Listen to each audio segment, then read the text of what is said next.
It's the Bennington Show on a Friday. A little Hall & Oates to promote the GPS Philly Soul.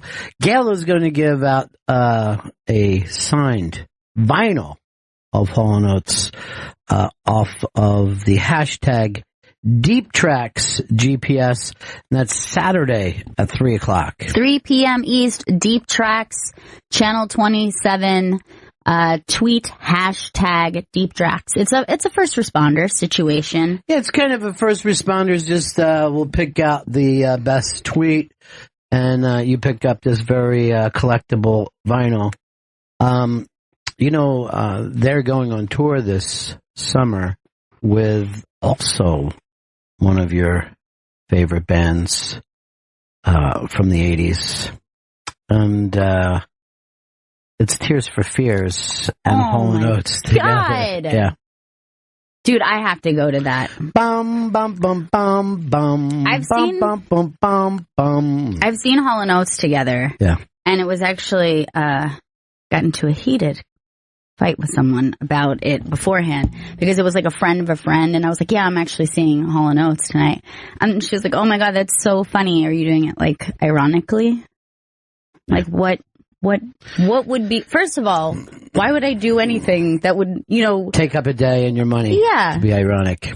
And why what would be ironic? Well, who is she into? Because maybe she just thinks, anybody but before her time is. No, she was a youngster. I mean, she was. That's what I'm saying. Yeah. She's saying anybody before her time. Yeah. Probably, you could say I'm going to see the Stones, and she might think it's ironic. I don't know, but I was highly offended by that All statement. you got to do is go, who do you go to see? Who do you listen to?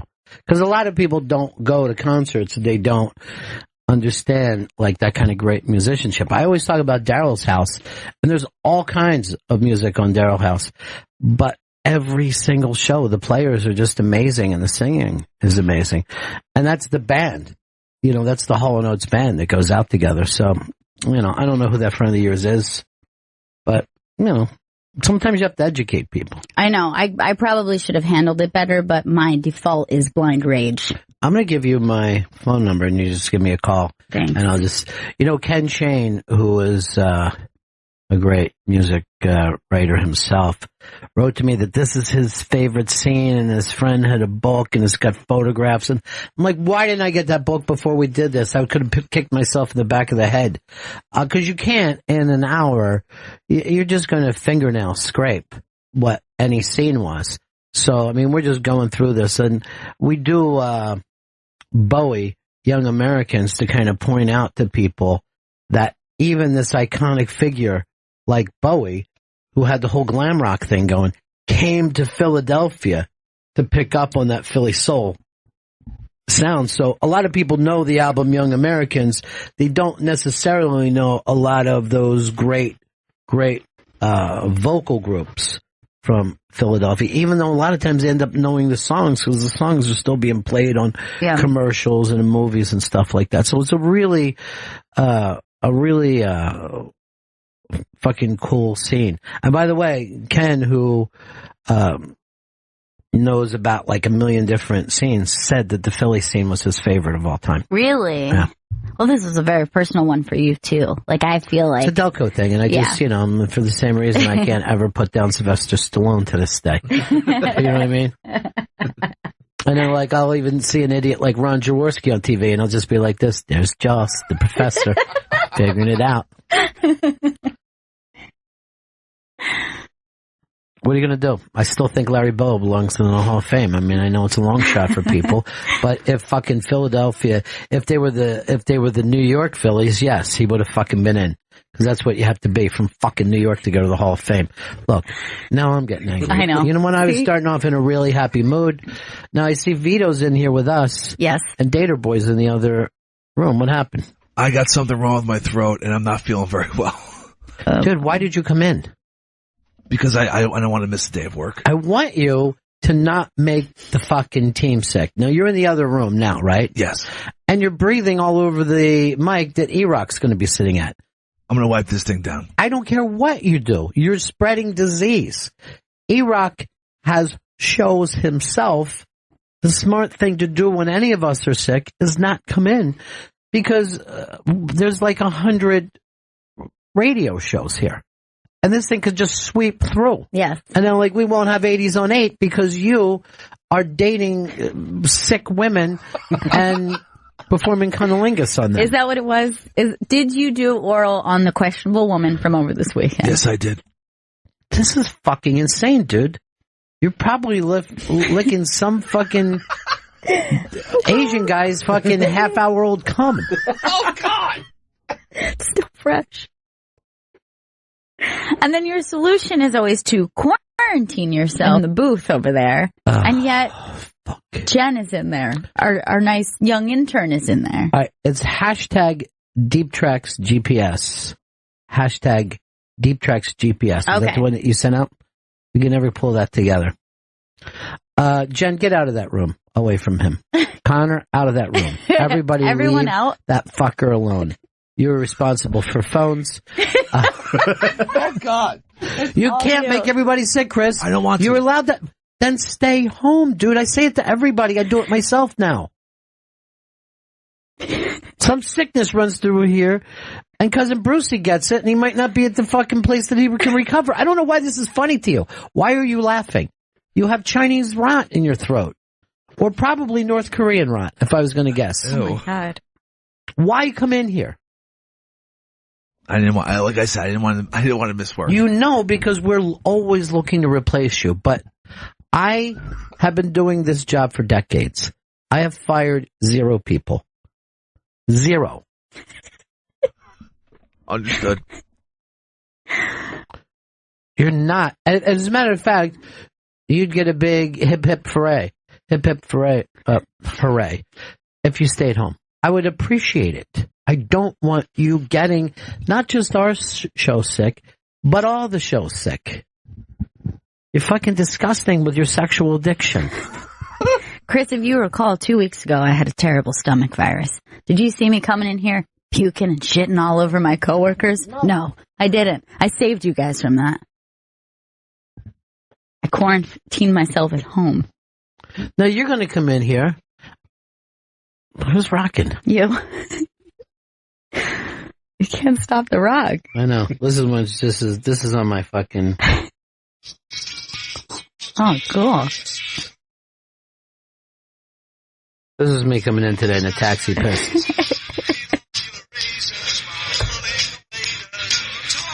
Why does my phone just go off and just start playing belly for no apparent reason? I don't know. At random points of the day, your phone begins to rock. It sounded better than I thought it would. What's that? Quality. Oh, yeah. It's just headphones up to the mic. Well, these earbuds are pretty fucking tremendous. But, you know, please, Siri, don't just fucking start rocking out. What if we were on volume? We'd have to pay for that right now. Did the kids scramble out of there? Around the world, Greg's still in here. Tell Ron the world to get out. Save himself. Get out. Save yourselves. Selves, he yells at one man. Chris, today was a burger joint date. Canceled. No. Or else me and Vito go without you. But I'm not sitting across from you. No. Okay? While you're trying to make me sick.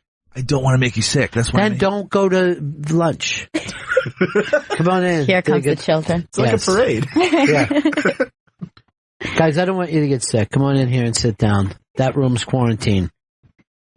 It's kind of like Alien. You can't fucking save him right now. Mr. Sex Addiction has got a terrible sex addiction going on. And he's going to spread his sex addiction to his coworkers. Oh, boy. Why do I got a million different things sitting in front of me here today? You got all this stuff. It's driving me insane. I got like 40 pages sitting in front of me. You need a binder.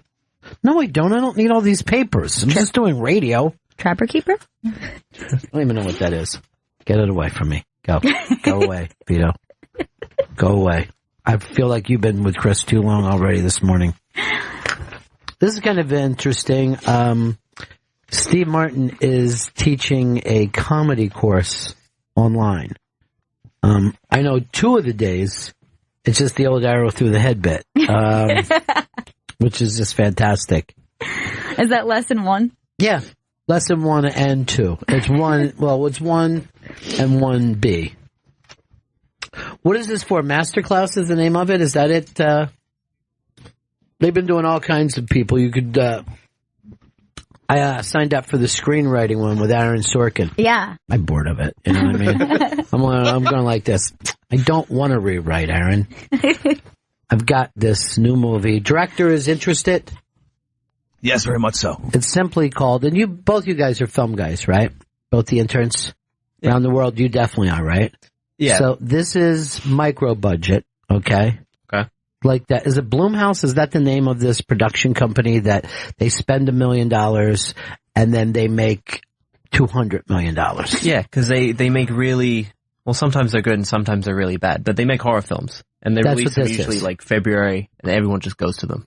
Now, this is mine. All right, who likes horror films? Kids, right? Young people. Mm-hmm. Young people. But who really likes it? Little kids, right? Little kids love horror films. This film, Kid Killer, is about a bunch of children being murdered. Sounds great. By another kid. All right? So it's a kid. By the way, we just found out serial killer in New Jersey. Serial killer in New Jersey. And here's the exciting news. Black serial killer.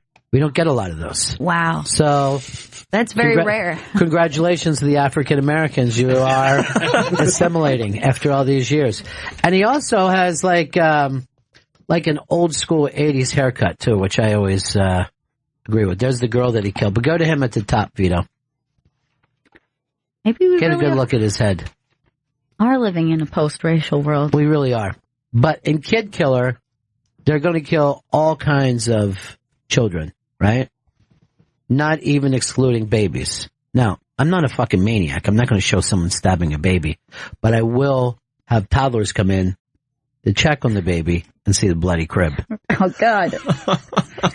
Nothing gets you like a bloody crib. Well, here's the thing. That was going to be the initial name for this. Bloody crib. But then I'm like, Kid Killer, because kids, they're so stupid. They're not going to know bloody crib, you know. They're not going to get it. Yeah. But Kid Killer, knowing that there's a kid out there killing other kids. Blumhouse, get in here. What is their new one that Key or Peele did? It's Get Out. Get Out. Get Out. What's it about? Getting out of something? No, it's about like a biracial, not biracial, but like it's a black and white couple. Yeah, biracial. Interracial, but bisexuals. All right, so two interracials, right? And he's like going home to her parents, and her parents are like killing black guys. Mm-hmm. So it's about him like kind of like getting attacked by her parents, and he like tries to get out. But it seems like that she's behind. Get out. Yeah, he goes back to her house, and then he finds this other black guy that went to he was going to school in the same neighborhood as him. Morehouse? No, I think it was like great, though.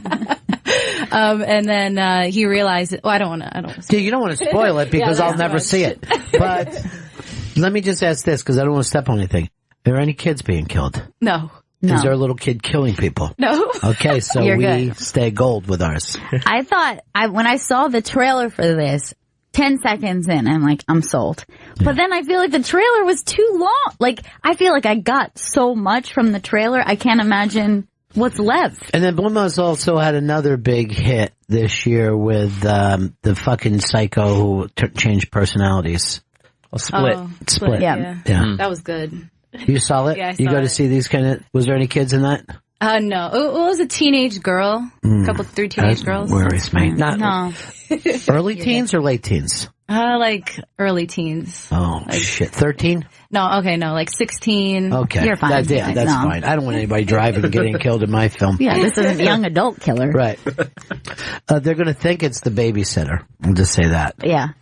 But it's really the babysitter's little brother, I think. Now, the thing is, too, that I think is great about it, is this is a kid who kills with all kinds of different things. There's going to be a lot of Hasbro toys as murder weapons. Sure. I got to get them to sign off on it. But You might even get them as like an investor. I don't need any money. I'm going to do this so cheaply. Basically going to pay the kids with candy. Oh, by the way, there is going to be some poison candy in this movie. Vito, do you go to see horror films? No, I've only seen one, and you made me see it. What was that? You made me watch The Ring when I was an intern. Because I know that you're afraid of horror films? Yeah, because I'd never seen a horror movie in my life. Because you get scared easy. Well, yeah, it's that. Like, I don't go to the movie I go to the movie to enjoy myself. I don't go to the movie to be like, oh no, I'm gonna be scared and there's gonna be fucking blood everywhere. But like a roller coaster, people enjoy being scared. Yeah, but even current horror movies are very just like, it's all just jump cut blood. It's like the storytelling isn't even good. Are you a critic or a person? No, Where are you person, coming from? It's my excuse for why you're acting like they've ever been good. They've never have been. I just say that so I don't sound like such a pussy when I don't want to see horror movies. You're just afraid that it'll stay in your head. I get it completely. I don't want to scare myself. I normally don't like them at all, but I saw The Witch this last year, and I thought that was like a legitimately good movie. Blair Witch? No, just regular Witch. Because they were walking, in Blair Witch, they were just walking around the woods. Fucking terrifying. Yeah. Like they are in the woods. Are we lost? Weren't we here before? Like, how big was this woods? They're in, like, Virginia. You know, just keep walking. You're going to hit a road. You can hear cars, can't you? You can't really get too many places in Virginia without hearing a car. Well, you forget he kicked that fucking map in the river. Yeah. Why would he do that? I don't know. Why did Blair do that? Mr. Blair. But you go to see these, huh, Jen? Yeah, I like horror movies. Why? I don't know what it's like. I guess I really like drama movies, and it's like high drama, it's a lot of suspense. No, there's none. It's just slashing. Good ones. Yeah. You're talking about a thriller, which is kind of a different type of thing. Yeah. You know? Psychological thriller. Yeah. And that's how I view Kid Killer, you know? Mm-hmm. But, I mean, it's on a level the kids can understand. Like, it's still smart, but kid-friendly. Oh, yeah. It's very kid-friendly. I mean, you can just drop the kids off there. You don't even have to stay in with them. It really is going to do better when it's in their house and their parents don't know they're watching it. Right. And I'm looking for a slug line right now, you know, to sell this. And right now I just have Kid Killer. If you're a kid, you can probably get killed too.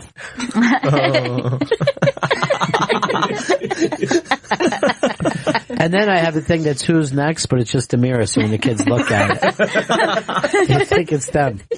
But I'm getting, right now the Who is fighting with me because of their album name. And I go, this is different. I go, you guys didn't kill a single fucking kid doing that.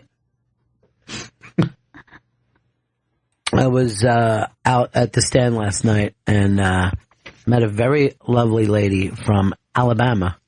Big fan of the show. Oh, that's nice. Yeah, very, very nice. Met a bunch of people last night who were fans of the show. And someone's like, Gail is so good. And I go, well, she's not down here tonight though, right? Let's focus on what we came here for. Trump versus Trump fight is going on online. And Chris, what is the ground floor of this? Because you're friends with everybody. All right, so Alec Baldwin went on Kimmel, and he started trash talking Domian and Anthony Tamanik. It's just calling them, these guys on the internet are saying that I ripped off their. Well, first of all, he never said they ripped them off. He said these guys are trying to act like they're trying to get as part of the press dinner, right? And he never says it, right. But the implication is that he said, they're trying to get some heat and get people to agree that it should be someone else who plays Trump, not me. So he doesn't specifically say, but he and Kimmel are both calling them guys on the internet as if they hadn't been doing this live show for over a fucking year, right? And it hasn't been killing. And people, like, look, a lot of people do impressions. No one can ever say, I'm the one who owns the impression. But Jaina, that's a time like, there's no fucking doubt about it. And he's on there going, I didn't know what to do when I was in the makeup chair. And then seconds before I just started going, Jaina. And I'm like, I don't know. Yeah. Why don't you just fucking say? You know what I mean? Yeah, like why not just say you worked at it? It's fine to work at it. Or you saw someone else do the impression and you figured out you could, because that's what happens with most of us. Yeah. That somebody like Jay Moore will do it and you're like, oh, what exactly is he doing? And then you'll cheat and jump ahead and start to grab that. Right. You know? But why not just admit that?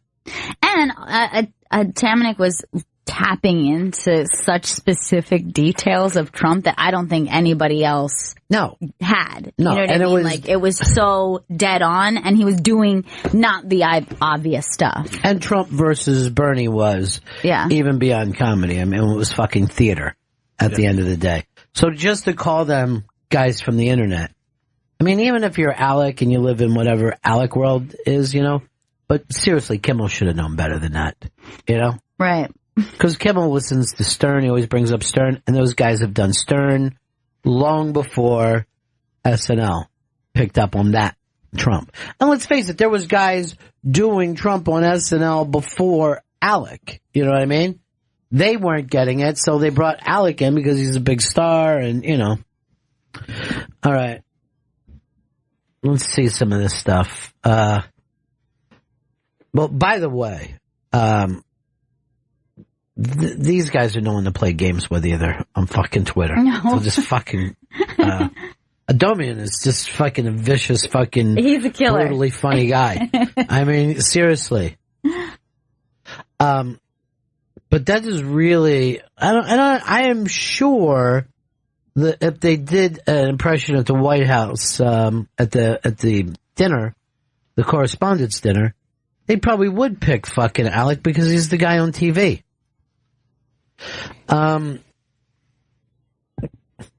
So Adomian says this to him on Twitter: "Hey Alec Baldwin, you got an army of publicists running defense for you. Why are you whining about Anthony Atamanik doing better than you, being better than you?" He's really, seriously. I mean, they're both really fucking funny guys, but Adomian is fucking fast and, you know. Yeah. I love that he jumped in on this full force. And Alec actually said this. He threatened to sue a fan who said SNL ripped off Anthony Atamanik. It's fucking hilarious. It's crazy. I will sue you.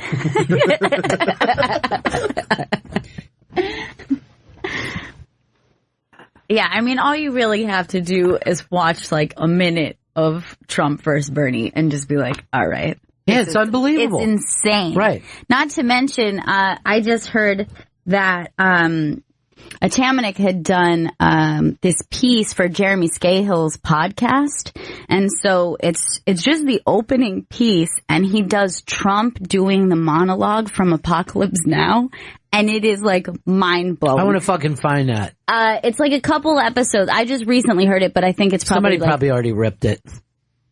I'm sure. It's so good. But they open the podcast with that, and then, you know, Scahill just jumps in and does his regular, like, political talk. There's no mention of that. And that was madness. That was not Trump. But it's so insanely funny. All right, Adomian wrote this. Threatening frivolous lawsuits is the first instant of an accurate Trump impression that Alec Baldwin has done so far. So fucking funny. If you guys are looking for it, the podcast is called The Intercept. Jeremy Scahill's podcast. Should be like a couple episodes ago. This guy's still trying to fucking just sign into fucking AOL. He forgot his old AOL fucking name. All right, good. You got your fucking mail up. So now what? I never mailed it to you. Let's see if Gail got that to me yet. Sweat and fucking just neck sweat because he put together some stuff that I'm doing for Icons, and he's like the producer of that. And I had to do like a bunch of reads today, and he just stood next to me sweating. But the best is, I came in and you guys were already started, and I was like, is something stressful happening? Because I looked at Vito and he looked all sweaty, and then I looked at you and I was like, seems like everything's going smoothly. It was a very pleasant one take fucking recording thing, and he sweated like he was lifting fucking cement bags. You should be worried if I'm not sweating by now. Like if I'm not sweating, I see plenty of days that you're not sweating. The only time that you really sweat hard is when someone's working. Then you're like, oh my God, what if I'm called on? Did you find it, Chris? Not yet. I'm about to find it. What are you, a fortune fucking teller? I'm about to find it. I love you, boy. Some people call it a Kaiser blade. I call it a sling blade. I went down on this sex addict the other day. She gave me some French fried potatoes. Met her on Twitter. She's a good old girl. I rented a room for 45 minutes. Just him going in to get laid, and he's carrying that books with his fucking belt wrapped around it. That made me, seriously. That looks like it's harder than carrying books. Why would someone go, I'm going to wrap my... You got it, Chris? No, I don't have audio. I can't listen to anything in queue on this computer in here. Oh, God. I hate to hear that, Sling Blade. Poor Chris Stanley. Never come up with something on the fly. I know. Yeah, I shouldn't have done it. Yeah. I shouldn't have done it. It's the Intercept podcast 2 or 3 episodes ago. Opening of it.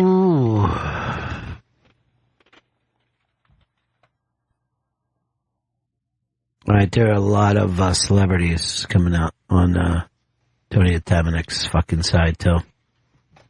Scott Thompson, Judah Freelander, Mike Birbiglia, and Andy Daly, Lorraine Newman. Nice. And then Luke Skywalker himself, Mark Hamill. It's a big one. J.J. Abrams said is going to win an Oscar for this next Star Wars movie. But is that funny to you? You don't think he could do it? I do. Because you guys were all pushing for Rocky. Like, I hope Rocky wins the fucking Oscar for the 6th time he played Rocky. Did you find it, Vito? I may have. Oh, boy. That makes it even more exciting. Then I know what we're going to end up hearing as soon as he hits play. Is this it?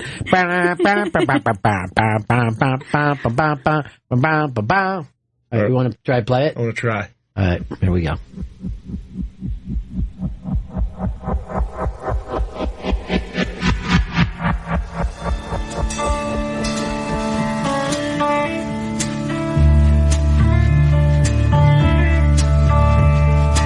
This is the end, beautiful friend.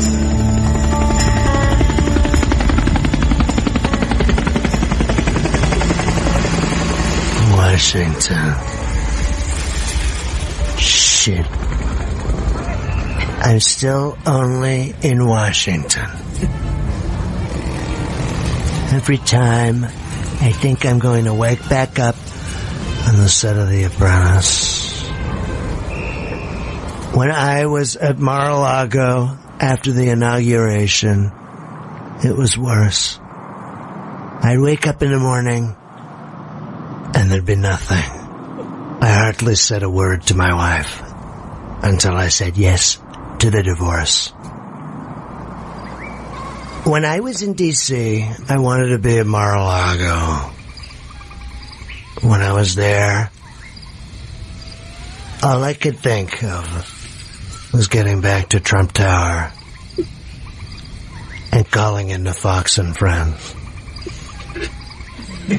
Maybe Sean Hannity. I've been here 3 weeks now, waiting for a mission. Getting softer. Smaller. Every minute I stay in the Oval Office, I get weaker. And every time some moron on Twitter calls me fuckface Von Clownstick, he gets stronger. I call my own shots, mostly on the accumulation of data. Each time I watch fake news, CNN, the walls move in a little tighter. Everyone gets everything he wants. I wanted a mission. And for my sins, they gave me one. Brought it up like room service with a taco ball. It was a real choice mission. And when it was over, I'd never want another. Believe me.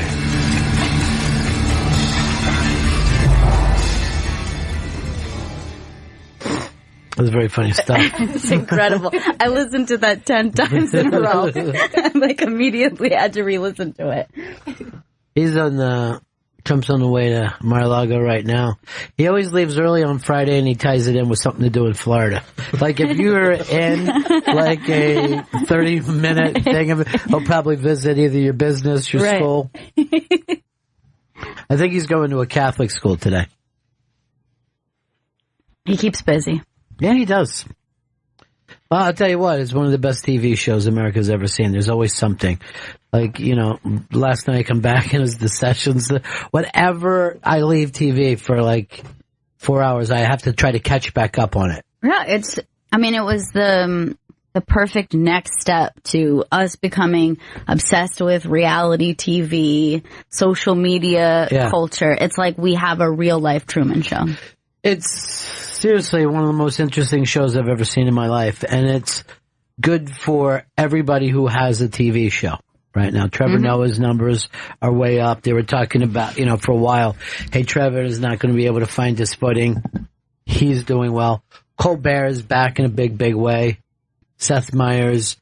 Fox is doing great. CNN's doing great. MSNBC. Because you can't turn it off. Yeah. Like if I wanted to put on Baskets right now, I'd have missed 2 fucking days. I can't watch Baskets. That's what's fucking great about it. It's the best show ever. I think we're going to have Kevin Nealon call a little later on in the day. Yes, we are. Yes. Say, I'm on there with Kevin Nealon's outfit. Madge, get on with that outfit of his. You don't say nothing about that boy again. That was, I don't know. I mean, I know you're not supposed to call that fucking movie hilarious, but it was one of the funniest movies I've ever seen. It was a lot of really funny moments. Yeah. And he parlayed into that and just fucking making out with a hot chick on TV for 3 years. Every award show, when they would cut to them, they're just fucking making out the whole time. I don't know how Brad Pitt didn't see that crazy shit coming.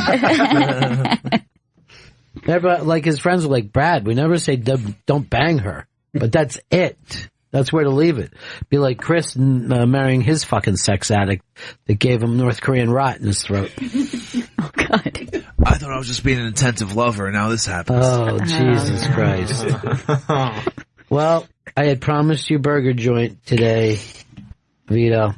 I'm sorry. We can't go with Chris. Maybe the burger will make me feel better. Yes, and while you get the rest of us sick. I'm not worried about you coming back. I'm worried about you making the rest of us sick. Understood. If it was understood, you wouldn't have come in today. And if I was E-Rock, I would come in that room with a fucking hazmat suit on. You can't do that to the other producers. You can't come in that sick. I'm going to wipe everything down. No. Does it matter? We can't wipe STDs away, Chris. I don't have an STD. It's just a cold. You're not going to wipe anything down. Ooh. The new executive producer's all over your dick. New exec, what the fuck? I mean, God forbid if something happens to you. Oh, okay. Chris, you look like a bitch right now. Yeah. Again. Kick me while I'm down, huh, Vito? Have you ever been up, man? Have you ever been up? Hey, who found that thing? You or Vito? Vito did. Yeah. You know what? Let's also put a dark shadow thing over him, and then he already sounds like he's a mafia fucking rat. Vito's the one who brought in that. He found it. It was that Trump bit. At that point, I knew that they were starting to whack people. And he's got a fucking Eddie Munster haircut going with the whole thing. Right. You should start wearing a gray short suit. Why won't the short suit ever catch on? I don't know, man. I should try to bring it back. Wasn't Pharrell rocking a short suit for a little while? Like, that was his signature look. Nobody else jumped on it. Just the guy from AC/DC wearing that fucking scary English fucking school outfit. Right, exactly. Even though he's like fucking 70 now, he still fucking dances around in that. All right, let me see his short suit. Well, let's give full credit to who it belongs to, and that's John Kennedy. Yes. And that little salute. Here's like a little known fact, too. John Kennedy's mom won an Oscar for Black Swan. So congratulations to that whole family. They're doing great. Stop fucking typing stuff up, Vito. I don't want to just see a picture of Black Swan now. Like, look, there's Black Swan. Vito, what's up in your world right now? Well, yesterday, Gail was telling me about this thing called pump and dump. Where it's when, like, pregnant women breastfeed their kids, but they get rid of the milk after they drink because there's all this alcohol in the milk. Now, you see all these things today, like alcohol-infused coffee beans and alcohol-infused gum. So I don't get why you can't just take the milk. What is he talking about? Okay, so first of all, let me start with, oftentimes in the office, I have to explain things that involve women to them. Just the female anatomy, tampons, just regular questions that they have. And so pump and dump, I had to explain when a woman consumes alcohol. And he immediately goes, why are we discarding this boozy milk? Somebody should bottle this, and this could be the next food That's why trend. I had no idea what he was talking about. I'm saying he thinks it's okay to have for kids to have alcohol infused gum. He did not I thought you were talking about babies all this time, you fucking big idiot. No. So what are you saying? You want to drink a woman's milk? I think it's something that's on the market that you take the milk and have you ever drinking breast milk? Yes. Not in years. Dranking it. I never done drinking breast milk.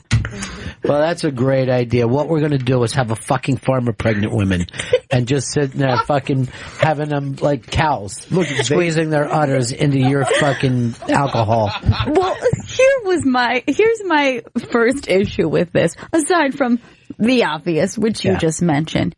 Do you drink regular milk with alcohol? No, but this is the chance where it's natural, it's organic, and it's like a cool hip thing people could be into. First of all, most women that are breastfeeding don't drink alcohol because, they're not even eating garlic because they don't want the fucking baby to get it. So, I mean, we're only looking at alcoholic moms. So first of, you know what I'm saying? Like your way of going like, hey, why don't fucking crackhead moms just squirt fucking milk into our fucking mouths so we could get a cocaine high? No, but we take the moms that are going out for a drink with the friends, and then they have all this stuff that we're not using. Think about how many moms are in America. Why don't you just fucking pour a shot of Jameson's into your fucking milk, drink it, and fucking bypass everybody else? Exactly. That doesn't even... I mean, aside There's from... probably not enough alcohol in there to get you high, but it would a baby. So we could get them even more drunk. We could just get them fucked up. You're just trying to come up with a stupid thing for the show instead of being a person. No, I really think people would get drunk on milk. And alcohol-infused milk is just a cool thing. First of all, if it was a cool thing, we'd be doing fucking shots with milk. Yes. Aside from the White Russian, is there ever a circumstance... Irish car bombs. And how much alcohol is in there compared to a woman squeezing... That's the only fucking part of the system. There's not enough alcohol for you to get high on. And honestly, I wish that I could tell you this is something he made for the show, but it was just, he was saying this in life, and my head was going to explode. All right, you know that Walking Dead bat that has the fucking barbed wire wrapped around it? Yeah. Seal. Yeah. I want to just leave one of those in the fucking office. Yeah. And when he starts talking, you're not going to kill him, but just keep hitting him until he stops. Even if it's just a little buzz, though. Like, there's like beers that are like low, like 2.8%. I think that there could easily be 2% alcoholic breast milk beer. You know what is breast milk beer? Now it's fucking breast milk it's all beer. liquor. I don't know why I specifically said beer. I don't know why you said any of this. You're going to have a gut full of goddamn milk, man. You're going to be vomiting everywhere before you get drunk, dude. Just don't talk, Chris. You're not helping. Someone stop Milhouse's dad from jumping into this. Stop fucking trolling. You just were explained why it won't work. You were explained. There's a drink now that's called Not Your Father's Root Beer. They took root beer and it has like alcohol in it now. Is it pumped really? Yeah. Is your dad coming in it? That's a whole fucking different thing. So nobody drinks. What? I'll try breast milk. Here's what you ought to do. Put your tongue out and catch some of that sweat coming down your forehead. That's called flop sweat. What you're doing right now. What you are doing is knowing that you've come up with a stupid premise and you're stuck with it. And you're fighting like hell to keep it going. But don't you look around this room and one person would agree with you that this could be on Shark Tank? If you were on Shark Tank with this, they'd fucking pull out their knives and just start jabbing you in the kidneys until you were dead. Well, my first thing on Shark Tank would be like, look at all the single mothers in America. Why do they have to be single? Why do they have to be single? What is it about single mothers that you think are just drinking? Because you think part of the appeal is like a sex appeal of this. It's like, ooh. That's part of it. I know this came from a single MILF. Like Sharks, how would you like to pump up the profits with me? Up. That's it? That's all you got? Pump up? With me. Look, is this coming out of your tits? You saggy-breasted fucking weirdo?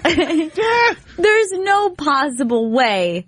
Well, first of all, I don't even know why I'm having this conversation because, again, the logistics of having a mom farm where you're just pumping these drunk women. You're employing drunks. No, you're getting it all wrong. It's not a mom farm. It's that if you were pumping and dumping, we'll buy your dump. First of all, that sounds like shit.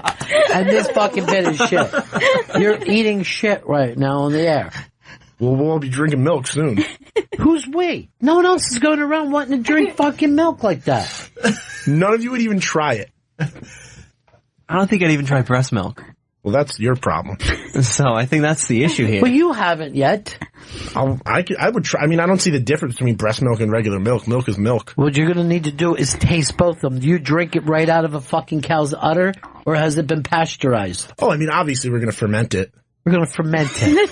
That's what pasteurization is to him, fermenting. Fermented milk. Yeah, fermented. Isn't that the process for fermentation? Yes, well, we call it spoiled. So what you want is yogurt. You want a boozy... But boozy yogurt. Well, why did your eyebrows just lift like that was not a bad... You just want to... Because if the breast milk succeeds, then there's so many other things you could go into. You could go sour cream, cheese. Chris, because of you and your illness, this fucking idiot gets into the goddamn studio today. Do you understand how you've let me down? Everything that he's saying is proxy you. Okay? Oh, no. Every day that you're in here, I can be in an intelligent conversation. But now you've sent in your fucking veto. And here's the weird thing. Vito every day acts like he cares about that young Kardashian girl, and you're the one who found the ass pic of her. Yeah, Kylie Jenner. She's just sticking her ass out on Instagram. Oh my God, you're barely able to stay awake. Oh God. She's just sticking her ass out on Instagram. Mm-hmm. I like her crack, she like my crack. Now, of all this time, this Jenner girl ended up with the Kardashian ass. Yeah. Yeah. I don't know how she did it because she looked totally different like 3 years ago. But here's the deal: the mom doesn't have a big ass, right? Mm-mm. Why is she hatching all these big ass children? It's freakish.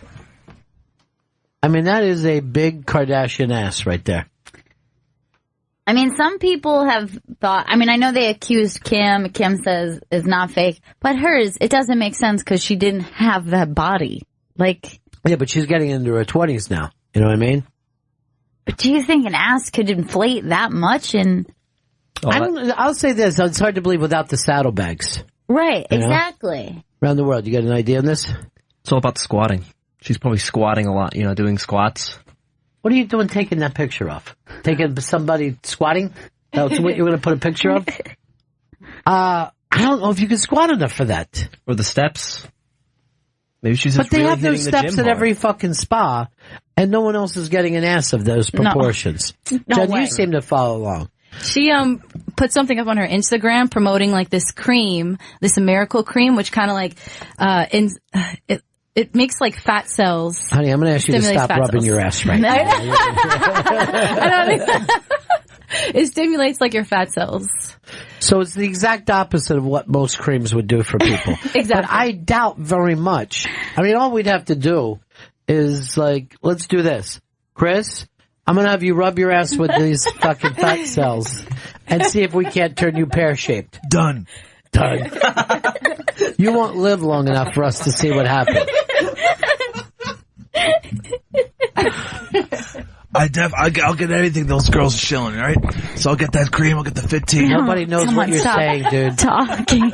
We don't know a thing that you're saying. You sound like you got a knife in your mouth. It hurts. If I come in here bugging Monday and E-Rock says to me, "Why did you let that bastard into the studio?" I'm going to delouse this whole thing before anyone else comes in. You have lice now? Why don't you fucking delouse yourself after you bang one of those sex addicts? I did. I took a shower. Now somehow he has crabs. Oh God, maybe that's what's in your throat. Throat crabs. And they're laying eggs. And they're soft-shelled for some reason. Delicious. Oh. Anyway, that giant ass is up there. People are asking if Chris could please go to the hospital. Not going to the hospital. I'm going to go home. I'm going to rest up over the weekend. It's going to work out. Good. That voice. Catch a popsicle. Chris sounds like a drunk Colin Quinn, only not funny. Daddy Donut says, is Vito alluding to the idea that his mom is still breastfeeding him? No. She would, though, if she could. She gives you everything. That's fair. The Queen said, no adult requires the nutrients in breast milk because we usually adults have teeth to eat regular food. See, these are the kind of basic facts that I find myself describing all the time. I didn't say you didn't need the nutrients, it's just for taste and flavor. Yeah, but the fat content would be insane. He doesn't care at this point. He fucking gave up. Alright, they're saying Chris's voice is either fake or near death. It's not fake. This is how I'm talking. Good fake voice though, Chris. It's not fake. Nice try, Chrissy. It's so dry. You're as fake as that ass. Chris, why don't you be one of those guys that you turn your trunk cuck into you just doing the same poses as this girl? Please. Actually, that's the way your pants fit you anyway. He has no choice. Yeah. Chris Stanley, last show. No, I'm going to be in on Monday. If you're this sick, do not come in on Monday. No. I promise you I won't. But if I'm better, I'm going to come in. But the worst part is this is probably the moment that you're at your most contagious right now, and you're spreading it. Just spread it in this microphone, which I will clean after the show. I don't know. I had to take a full staff of kids out of there that you didn't even think about once. These children were not safe. That's right. I had to fucking airlift them out of there. Turn this into a sanctuary city. I'm doing the exact opposite thing of Trump. He's building walls and building bridges. Bridges of safety. They're taking calls. I'm sorry, they haven't been taking any calls today. What a fucking lunatic. Tommy Jonigan wrote to us, Chris sounds like an old jazz player that never gets to the song. Almighty Orb said, why is Batman in the studio talking about Kylie Jenner's ass? Brad Stink says, Michael Madsen's failed brother is apparently your new producer. Madsen does sound terrible these days. Yeah. I'm in a movie. Did you guys see the Lego Batman? Not see it yet. No, I didn't. Because you're adults, right? Yes. Who are these other fucking people that see this movie? Well, the Lego movie was really, really good, so I would see Lego Batman. How could it be? Let me ask you this, in the Lego movie. Was Barney Rubble in it? Because that's a fucking major mistake. Because that's the only fucking comedy fucking character in cartoon history. Who are these rock stars? I don't know. Fucking Israeli hit team just came by here. We've been having a lot of young rockers in here. Yeah, no, yeah. They're all without albums, though. That's the beauty of it. I'll get to the bottom of these dudes. Don't even worry about it. Fucking Madison. Stay away from them. Chris, you have spread outbreak situations before through this team. He's always the outbreak monkey every time. Yeah, he is. He's always first to be sick, first to spread it. I mean, right now, the fact that there's fucking germs all floating around that came out of some fucking little girl's hoo-ha in an $82 a night Queens fucking hotel room. He probably caught something when he was banging the maid. I only slept with the young girl. I was just with the underage girl. She was 96. She was born 96. She's 96 years old. She probably gave you the croup. That's how fucking young she is. I was in a three-way with a maid and a dishwasher. She was a little colicky, but we got along.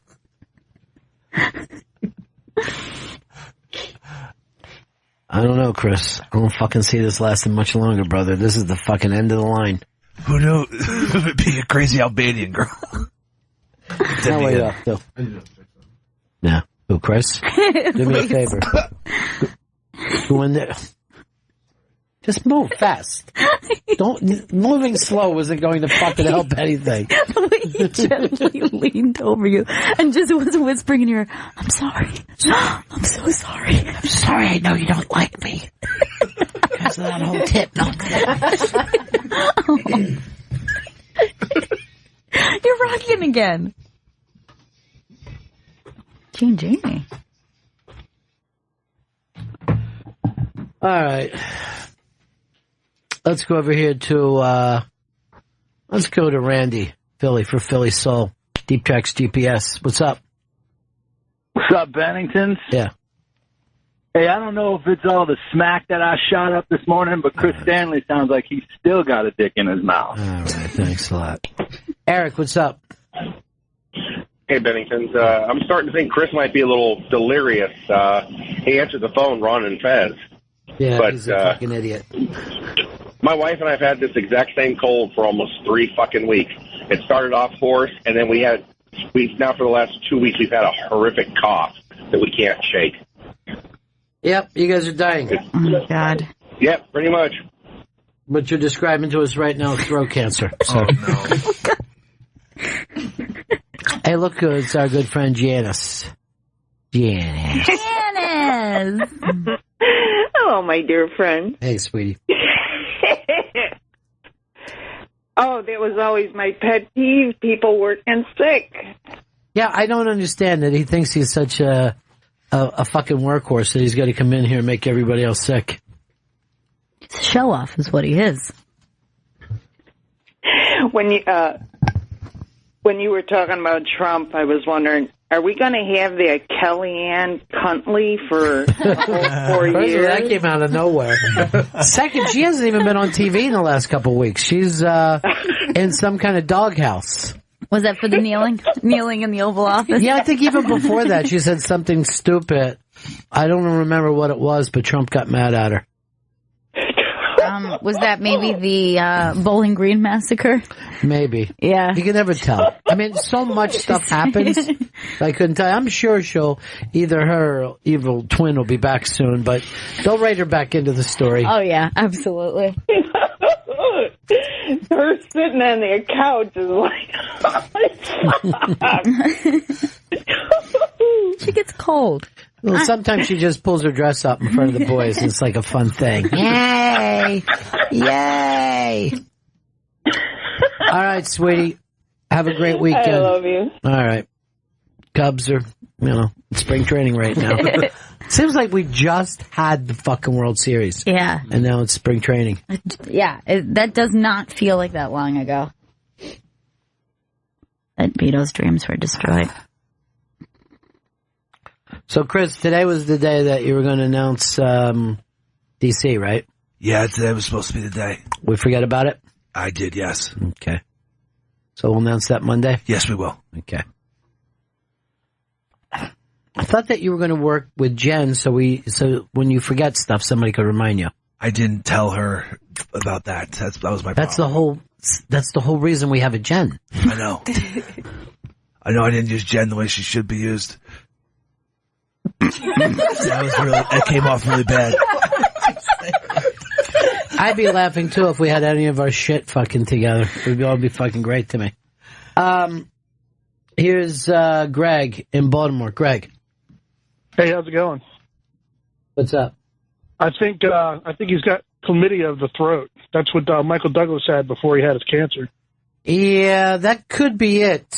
There's some women, and I got to get technical here in a medical term. They leave so much dried cum in their fucking selves that when the man goes on it, he gets little cum chips all down his throat. That could be what it is. All right, here's what some of the people are writing to us. Chris is patient 0, and I'm talking about brain cells. Now we know what HPV voice sounds like. Sorry, Gail, but Pepper Hicks is doing the best Bane ever. And is there a first responder prize for your interview with Kathleen Turner? No. But we will be doing, because he sounds like Kathleen Turner. Gotcha. All the younger people have no idea how Kathleen Turner talks now. Why don't we take a break here? Back in just a couple minutes. Bennington. Bennington, Raw Dog Comedy, Sirius XM 99. It's the Bennington Show. GPS, Philly Soul. Tomorrow you can win signed Hall & Oates vinyl. Philly Soul premieres 3 p.m. East on Deep Tracks Channel 27, and use the hashtag DeepTracksGPS for a chance to win Hall & Oates signed Rock and Soul Part 1. Now, I know you and Vito were in an idiotic discussion yesterday, but you also said you had to explain something to Jen about white people. Yes. This is another thing that we have to talk about. Gender, race, these are office talks. So I had bumped into Jen's shoe, and she was like, oh my gosh, so sorry, and they're so dirty. And I look down, and she is wearing the most pristine white shoes. And I'm like, what are you talking about? And she's like, I haven't cleaned them in so long. I'm like, oh, as a white person, what I am seeing is a clean shoe. And she's totally confused by this. And Jen, you claimed you did not know that white people do not clean their sneakers. Yeah, no, now it makes sense in my mind. But I had on, like, white Converses yesterday, and there was, like, a little scuffy from, like, the bus and stuff like that. And then, you know, when she bumped into it, I was like, oh, no, like, they're so dirty, it doesn't even matter. And she's like, no, this is fine. I'm like, ew, like, what do you mean? You don't clean your shoes? See, the thing is... She was disgusted at me. We think of sneakers as something to wear while we're doing sports activity. We don't think of it as a way of telling society, look how pretty my shoes are. That's the only purpose I wear them for. But I was actually thinking about this. Have you ever been on a hiking trail anywhere, and bumped into black people? It is not common. I like to go hiking in the like spring through fall. I usually never see black people hiking. The reason why you don't is they don't want to fuck up their shoes. No, it's almost like having a bathing suit that you want to keep dry. Like, oh shit, I just got my bathing suit wet. In fact, I remember getting white Chucks in school and being like, I need to scuff these up. Because I didn't want to look like I had just bought them. I was like, I want to look like someone who's always had these shoes. So funny. Yeah. Well, I used to do the same thing because you could actually get jumped for having too nice of sneakers where I grew up. Now, not to take your shoes. Or be thought of as somebody who performs oral treats on other men. That would be said to you. So the jumping was not to take your shoes, but just like, who do you think you are, fancy boy? You think you think that you're so fucking, like, you effeminate little bitch, you think you're making fun of us like you have money. Because you have a few bucks for a pair of sneakers. That was all like really little kid stuff. But I would actually get mad at my mom for any kind of new clothes. I go, you don't have to fucking go in there with that. And my mom was like, what did kids say about your new shirt today? I'm like, oh, Mom, they loved it. They ended up having a recess parade for me because they liked my fucking shirt so much. And they all started fucking picking me up, carrying me around, saying, Ronnie's got the best mom. Ronnie's got the best mom.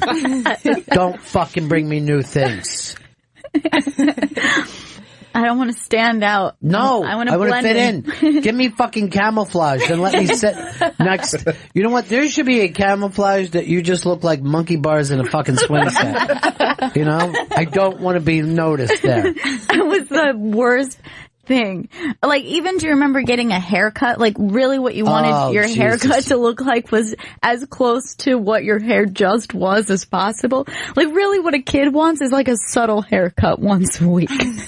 So nobody can go, what's with your hair? Is it different? Oh, God, they would just run at you and start rubbing your head. One time my mom gives me this thing as I'm leaving the house because it was snowing. I'm going to the bus. And it was like a fucking cap, right? Like the kind of cap that you're wearing now. What is that called? Like a beanie? Okay, I don't know if it's called a beanie, but it's like the wool toque. The Canadians call it a toque. But this had a fucking ball on the top of it, right? And I'm like, Mom, you got me fucking killed here. And she's like, what? I go, there's a ball on the top of my fucking cap. I'm in 5th grade. You know what I mean? They'll come at me like there's no fucking tomorrow. So I'm fucking going to school. I take it and I put it upside down so that fucking part is just underneath. So it just looks like I'm smuggling a fucking golf ball into school. And I was like, what's with your hat? I'm like, don't fucking worry about what's with my hat. What's with your fucking galoshes? What did you do? Just have sex with your dad? You know what I mean? Like, I tried to move it. My best defense was always to move it around that somebody else looked like they recently had sex with a family member. Just pay attention to that guy. I go, look over here. This fucking kid has a mangled hand. You fucking talking to me? He's got 2 fucking mangled fingers. Look at him. Why aren't we jumping on him and hitting him with sticks right now? He's different than us. Look at that guy over there. There's a gap in his teeth. Come on, everybody. Let's not fucking worry what's under my hat, right? To an adult, they will never understand that logic. Even though they were once children who also just wanted to blend in and be normal. They'll tell you this when you get to be an adult. You're going to see that none of this stuff matters, really, because it's the only thing that fucking matters right now. If I can get in and out of this fucking situation, back to the TV as quickly as I can. If it was up to me, I would just be watching fucking TV 24 hours a day. They don't think. They're like, well, they're just kids. They're going to say stupid stuff. All I know is kids, Mom. I don't know anybody else. My entire world is fucking children. And they're mean as snakes. You might as well be sending me to a fucking snake farm every day. In fact, it's adult opinions that mean nothing. No, that means nothing. My teacher hates me. I don't give a fuck. That fucking actually works for me right now. Please, give me some detention. I could use the cred. Oh my God, they have no mercy on fucking children. I always felt like detention was cred. I never worried about it. I always just felt like, you walk around the day like, oh yeah, I'll be sticking around here. I got some detention. Yeah, I got into some shit. Talking, usually. In my case. I will talk to you later after detention. Maybe we'll have a cigarette. You know what I mean? Who gives a fuck? A couple of fucking rebels. You know what I'm saying? Real cool. Yeah, incredibly cool. And I would always lie, like, what do you got detention for? Bitch found my knife. You know what? That was my favorite thing, is like when some kid would fucking freak out in school and start screaming and yelling the F-bomb at a teacher. I fucking would laugh. Seriously, like Sid Caesar just came in. It was the funniest shit in the world to me. This friend of mine, when we were in fucking 1st grade, he had a total fucking meltdown. And I was like, in a lot of ways, I wish that was me right now, just fucking freaking out and screaming like that. That was always funny to me. And then when the fucking janitor had to come in and throw sawdust over some kid puke, I'm like, what? Like, even though I'm a kid, I'm like, that's a fucking bad job, dude. That guy's got one terrible fucking job. That should be the job that they use as an example. You want to grow up like this guy? Throwing sawdust on kids' puke all day? I didn't know why anybody wanted to be a teacher. Because that way you're still in school. Yeah. Just the thought, she's like, I was grading papers all night. I'm like, what kind of shitty fucking job you got? Grading papers all night. Like a first grade teacher. To me, to be a first grade teacher, the most you should have is a second grade education. Because you're already like, you come in, hey, I do know how to make a D. Everybody watch me. Can you believe that we had to go through, and let's say this, you're not fucking writing out letters when you're a kid. You're fucking drawing letters. It's so fucking hard for you, right? And then you have 26 of them. Yeah. Before, and I had to do print, then cursive. Did you guys still have cursive? Yes, I had to learn print. I think it's off the I don't even think they're bothering with cursive now. That's really strange. And we had to, I wish I could remember the name, but most kids knew how to print a little bit, but then we had to learn whatever this print was that had these curly Q's on the end of them, because in their mind at that time, they were like, this is the best way to lead them into cursive, so their hand already naturally goes like that. Nobody wanted to do this. This was horrible. Your hand never naturally goes. You're a little kid. It's all drawing. I remember in first grade, the pencil weighed like 8 fucking pounds because your little fucking hand would just slide all over. So you just have this big thing like, and like, then she'd be like, well, don't you stay in the lines? I say, stay in the lines?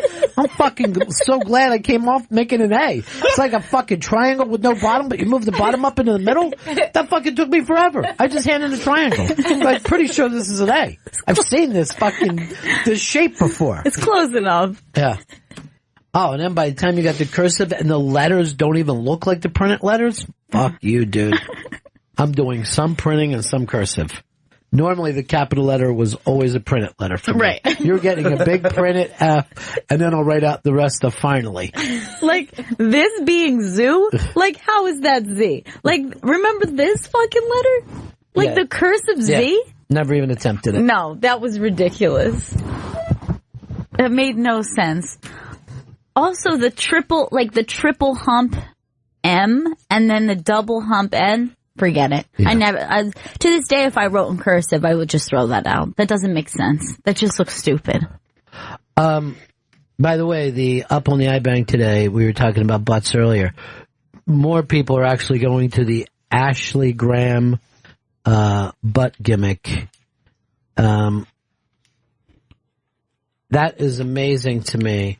That just to see how the ass has grown since the 90s version of the TV show Baywatch. Yes, this is a healthy ass. I mean, there is a lot going on with it. It's an amazing ass. It's actually swallowing the classic Baywatch bathing suit is being sucked into that ass right now. Now, and I remember back in the 90s, people were going, wow, that's a lot of ass they're showing on TV. I don't believe how much ass because it was a show no one liked and everyone watched. Right. Just to see some jiggle slowing down the beach. And what's this girl's name? Ashley Graham. Ashley Graham, I think she's going to be on the new Sports Illustrated as well. I mean, that's a monster amount of ass. Yes. And I think the strongest part of this ass, I'm going to go like the 2 o'clock, 10 o'clock. Okay. That curve right there, very coveted, where you're getting like extra upper butt there. I want you to take a pencil and follow along with that for us, please. Yes, I will. The 2 to 10 ass. I've never heard this described before, and now I will be looking for it constantly. This I would call the 2 o'clock. Here's her 10 o'clock. This curvature at the top, making her ass like a full circle. So you're going for each cheek. The 2 is at the upper right. 10 is at upper left. Oh, I thought it was lower. No, like here and here. Yeah, but you're going for, I'm at the other side. All right, so give me a straight line or a curved line that you think that this takes place. This is the curve of the 10 o'clock right here. The curve of the 2 o'clock, thus creating a full sphere of the ass. I've never heard anybody talk about upper ass before, but it's because most of us pay attention to the lower ass. Yeah. All right. This is fascinating. Anyway, that Ashley Graham picture is up on the iBang today. Also, still a lot of people paying attention to Kate Upton's tits being poked in slow motion. Now that I did not see. Yeah, do it very quickly because we've got Kevin Nealon to talk about Gary Shandling in just a second on the phone. Very, very quickly. I can wait. Anyway, there is Kate Upton there, and her friend looks like she's just poking her tits with a pencil. Something that, normally, if you're not friends, that's sexual assault, brother. Look at the cocktails going down there. Oh, my goodness. Oh, this place is popping today. All right, we've got Kevin Nealon on the phone right now. We're going to talk about about Gary Shandling, because we've got that documentary coming out on Gary Shandling. Really, in my mind, one of the great comedians of all time. And Kevin Nealon, not only a great comedian himself, but also very close with Gary Shandling for a lot of years. Part of that basketball game, that famous, funny basketball game that took place all those years. Kevin Nealon's on the phone. Kevin, how are you, buddy? Hi, Ron. How are you? Thanks for talking to us about Gary Shandling, your longtime friend. That's my pleasure. I was a great guy. Now, you were part of that basketball game, right? Yeah, I played up there for many years. Who were some of the folks that were at that game? It was kind of a rotating circle of people. It was people that would, come up, for a while and then disappear. But it was people like me and Jack Cohen, who was one of the producers and head writers on The Tonight Show. It was Steve Miller, he was an agent, Sarah Silverman, myself, David Duchovny would come up. I would see so many different celebrities coming up there. Everyone from Brad Pitt to Jim Carrey, to Ryan O'Neal, even musicians would come up too. It's pretty amazing. Was it a funny game or was it a serious game? It wasn't really an arduous game. Nobody was really that good, so it was kind of a nice little workout. But there was some fun times. I would mostly kind of fool around up there and do silly stuff. When most of the comedy would happen on the sideline. When people talk about Gary now, they tend to talk about his TV shows, but I always thought, right from Jump Street, he was one of the great stand-ups, one of the great writers. Yeah, fantastic writer, great stand-up. He was he was such a mentor to me and an influence. What was it about him with his stand-up? Well, he was prepared, and he had great ideas, and he was original, and he had a great work ethic. Was he one of the guys that you went to when you first got your Tonight Show spot to go over with, or? I didn't go over with him on that one, but I remember he called me from the airport with Bob Saget saying that he heard it went really great and he was going to go watch it, and he loved it. In fact, I saved my answering machine of all my friends that called afterwards congratulating me, and he was one of them. Where did you guys meet each other? At the store?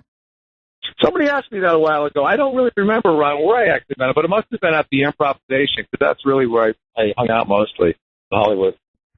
So he was like a class or so before you. So he was the kind of guy that when he came in, you're like, okay, there's the next step or so. A little bit, yeah.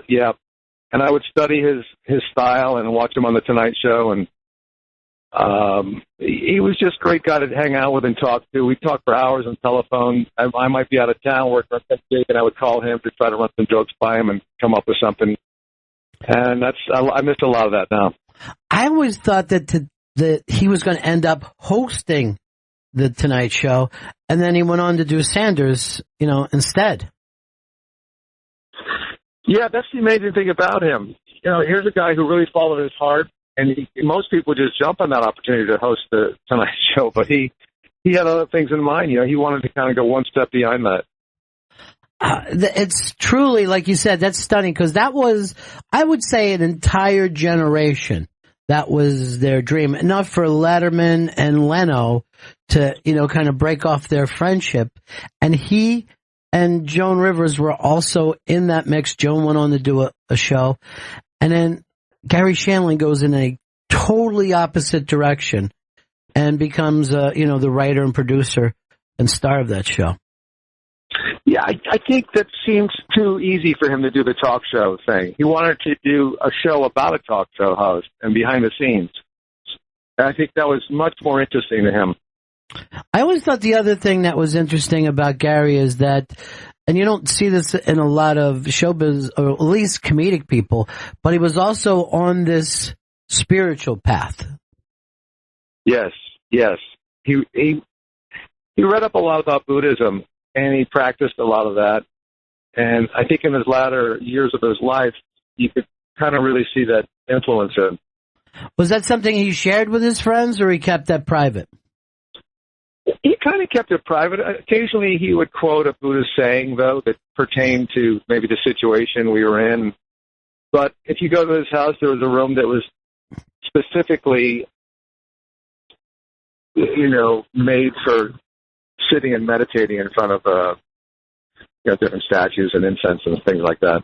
It seems so far away from that neurotic character that he was playing on stage.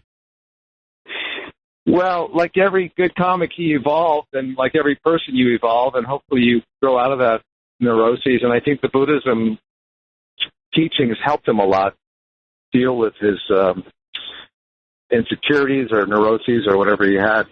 It was very soothing for him and comforting. You brought up missing Gary. What is it about Gary Shandling that you miss the most?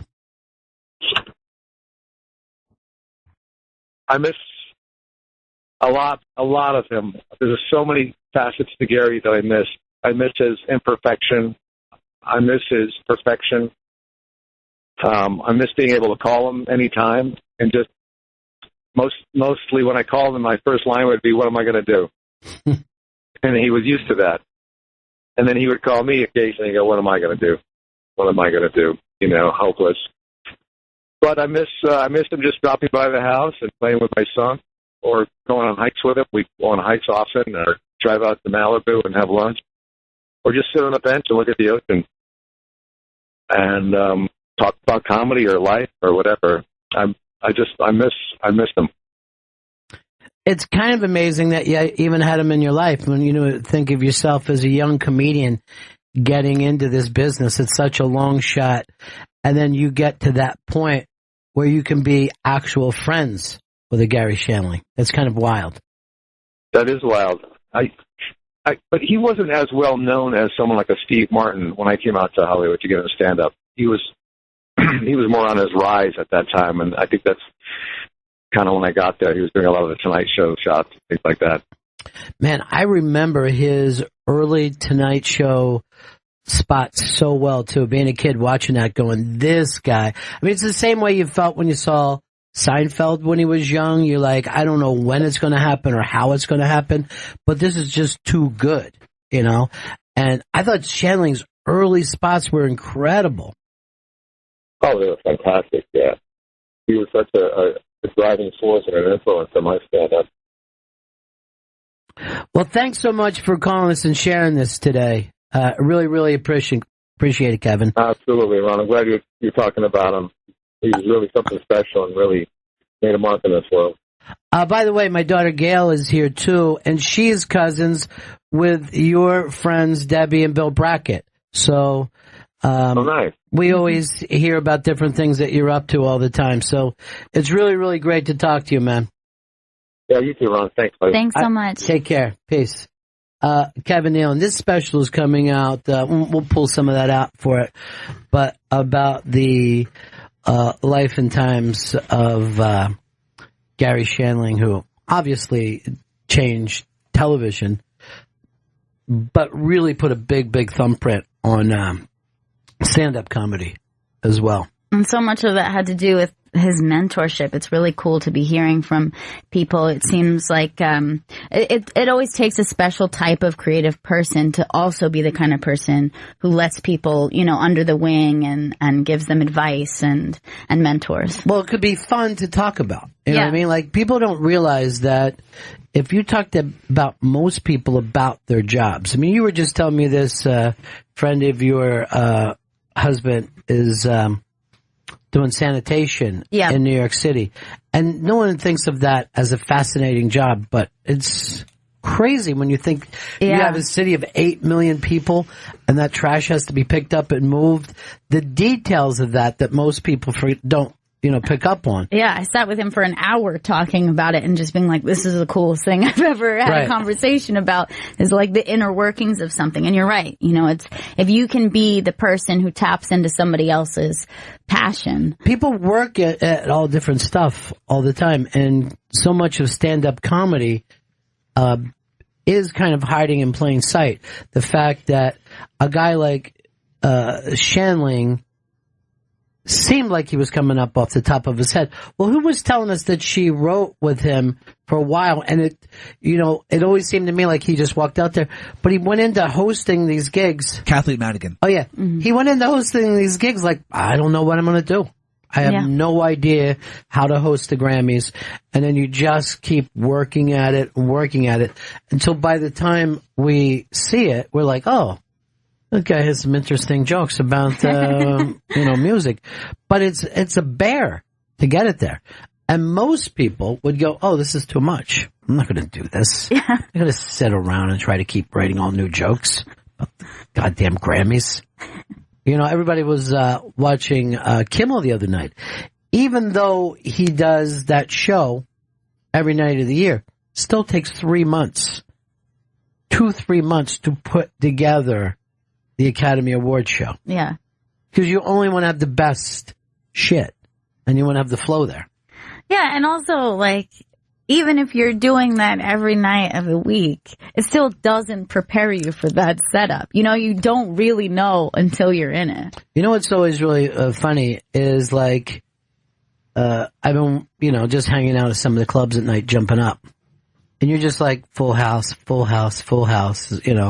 And a lot of people would think that's nerve-wracking, but some nights you'll get there on a Monday and Tuesday and there's only 12, 14 people and you're like, oh, this is harder than I think. Because you're not just anonymously telling jokes. You know what I mean? Oh, yeah. I find it way more difficult to stand up and have a stand up and speak in front of 10 people than 300 people. You know what I mean? There's something about, the individual faces. The individual faces, and then I don't understand you right now.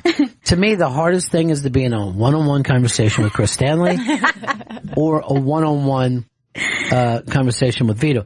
Matter of fact, I was talking to Vito on the home the other day. I go, let me just hold this point. I want to go get other people because I don't want this to just be me and you talking. And this is why your boy date had to be canceled, because you can't just do a one-on-one with one of these guys. One time we did. Remember, me and you went before it Unmasked. We went to get pizza together. Yeah. Vito tells that story so fondly. He told me that story before with just I have a special memory with me and Ron. That's me and Ron's special moment. Dude, you can have that special moment every day, but you're just too creepy. You know what I mean? Yeah, I need to get over the awkwardness.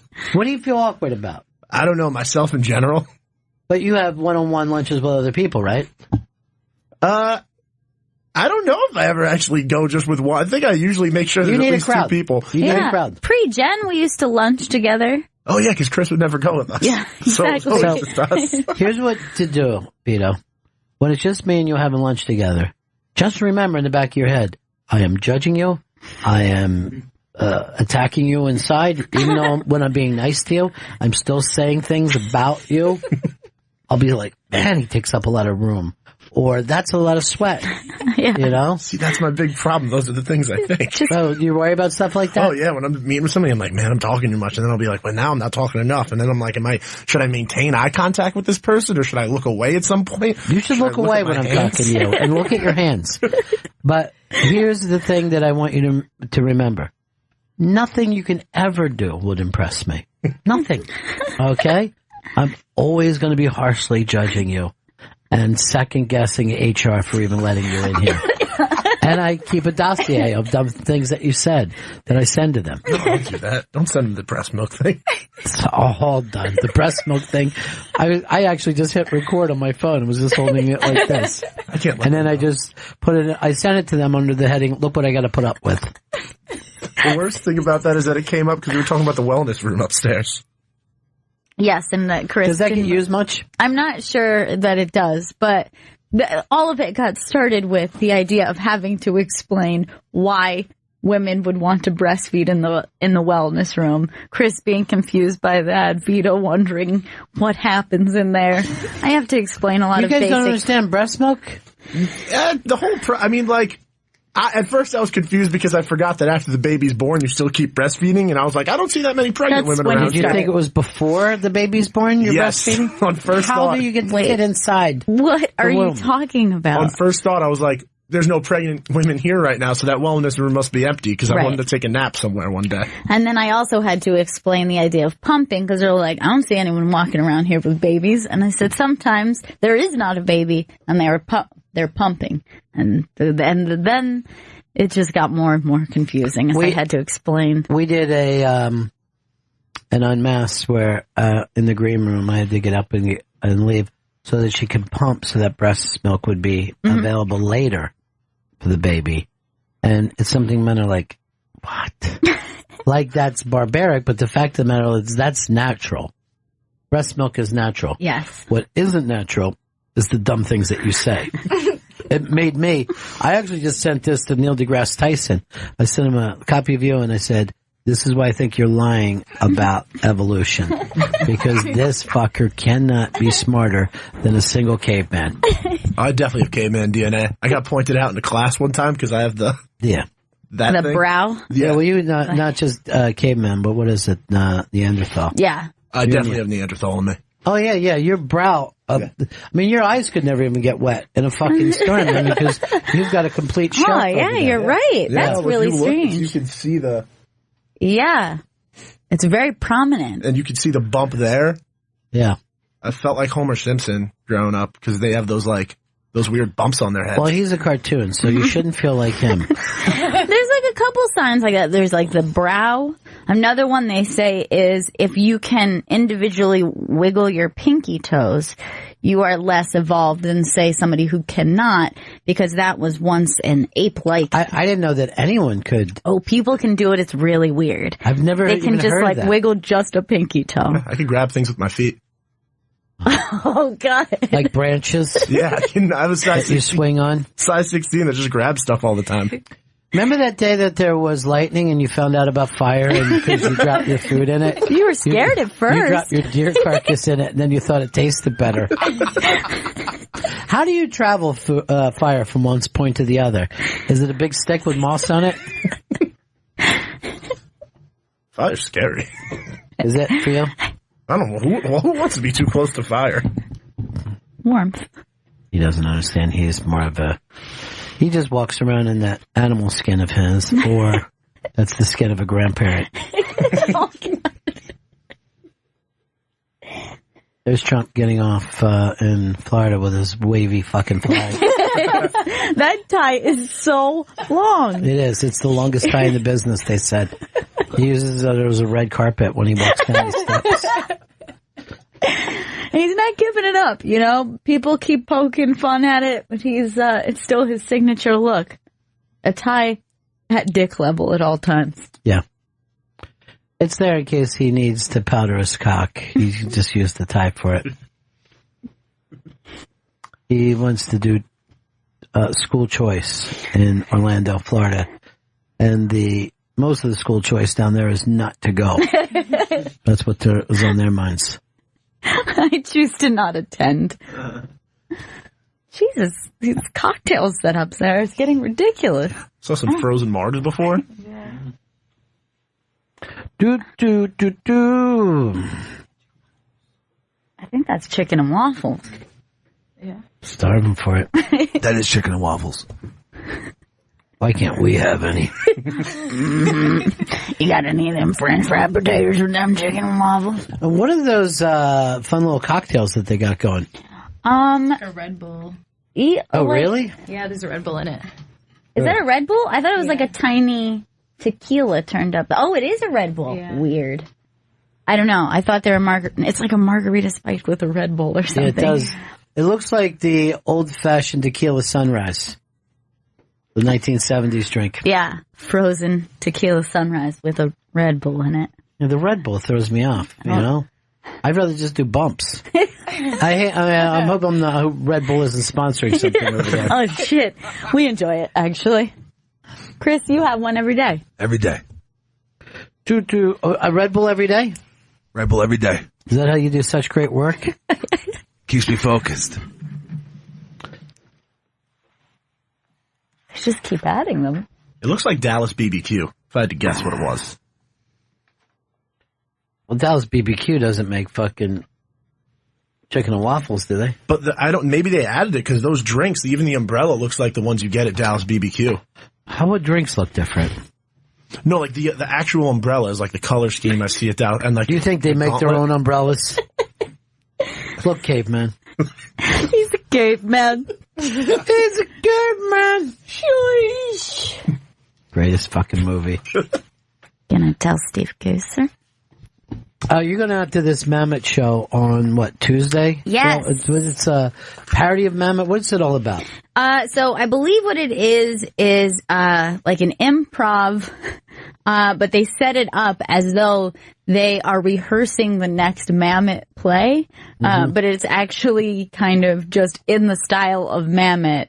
And these guys are kind of just making it up as they go, doing Mammoth-style dialogue and characters. Yeah, what makes it Mammoth-style? There's always something in the rhythm of it, right? Yeah, it's kind of fast-paced, and it's very masculine. And isn't it that pentameter, or whatever they call it? I don't know. The same thing that Shakespeare used? Does he do that? That's iambic pentameter or something? Pentameter, yeah. I'm not sure what the actual cadence is. What's the 5 up there, Vito? Read it off to us, or Chris, read it off to us. Whichever one of you feels less caveman right now. It's the 5, the top 5 David Mamet. All right, not so fucking fast with that voice.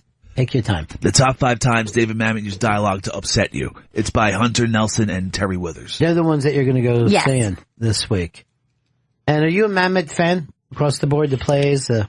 Yeah, I would say, I love him. Yeah. I love him. I know people get very upset with him about his politics or whatever. All right, Vito, why don't you go through these? The top 5 times Mamet has tried to, upset us with his words? Use dialogue to upset you. Okay. Number 1, I'm going to kill the bear from The Edge. Oh, yeah, I forgot that was his. All right, go ahead. Give me the next. Turn it off. You don't need you to play fucking video for me. Brass balls is number 2. It takes brass balls. I love that entire speech, and that isn't even from the play. He actually added that. Yeah, it's not from the play. Exactly. I think it's the best thing Alec Baldwin has ever done. Yeah. He was fucking amazing. So good. And what I heard, and we're talking about Glengarry Glen Ross, I heard all the actors fucking hated him because he came in through the door doing that character. Really? Yeah. Doing it kind of like, I'm here to fucking save this movie. So let's get the scene going. I don't have a lot of stuff. I'm going back to Hunt for Red October. I know you guys don't get a lot of work anymore. You know what I mean? And they were fucking hating on him, which is, I guess works for the movie. Next one is, whenever there is any doubt, there is no doubt. Ronan. Ronan. Yeah. Very familiar with that one. Come on, move, buddy. Red Belt. I'm just here to have a drink. Now, here's the thing about Red Belt. I saw that movie, and this just works like some genre picture, like some crooked fight game. And I didn't know it was Mamet. Like, fucking Tim Allen is in it. I'm like, oh, Tim Allen's in a weird movie here, huh? Because Tim Allen's acting like a tough guy. He's kind of acting like he was Bruce Willis in the movie. He was supposed to be Bruce Willis. And I'm like, I'm going to sit and watch this bad movie for a while. And I'm like, man, this is fucking better than I thought. And then by the end of it, I'm like, I'm going to see who wrote this. And it was Mamet. I was very fucking embarrassed. And I told him that story. I told David Mamet that story. You did? I watched him glare at me. And the last one is A Life in the Theater. Oh, yeah. That freaked people out. Yeah, because he wrote that novel about the theater. Where he actually wrote this thing. That's what they're talking about, right? The book that he wrote.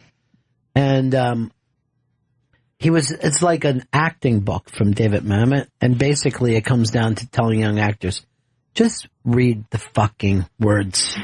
It's already there. You don't have to ask me what happened before the scene. You know what I mean? Just fucking read the words.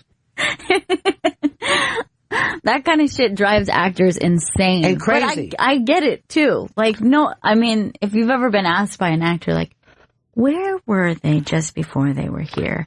What kind of breakfast did they have? And you're like, that seems like your work to do in your head. Yeah, it's like a pretend thing. See, they didn't exist before this scene because they're not real.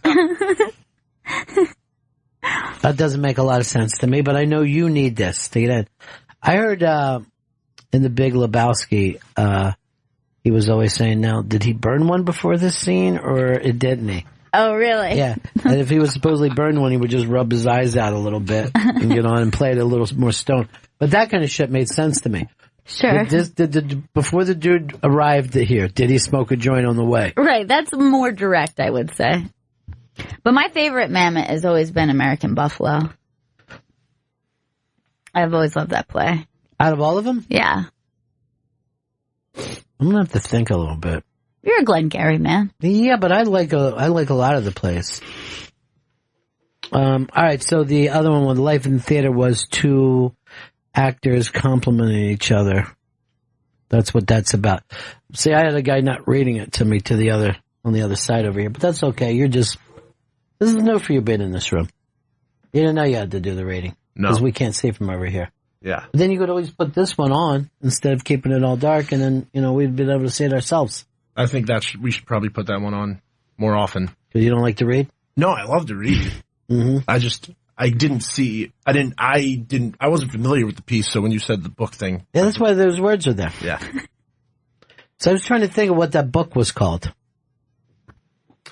Anyway, let's break here, shall we, kids? It's Bennington.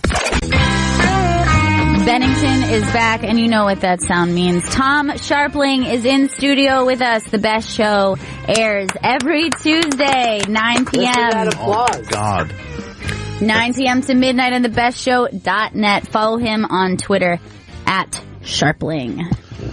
It's great to have you back. Yes, hi. Thanks for having me. Good to see you, buddy. How's everything going? It's going. Yeah. I guess. I think it might be going down, but it's going. At least it's not staying in the same place. That's the attitude, though. Feel good about the ride down. Yeah. Or just tell me when we're there, and then I can just go, okay, so this is the end. Fair enough.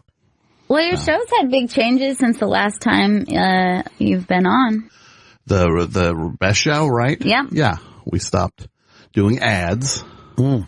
And now we just ask the listeners to kick in whatever they can.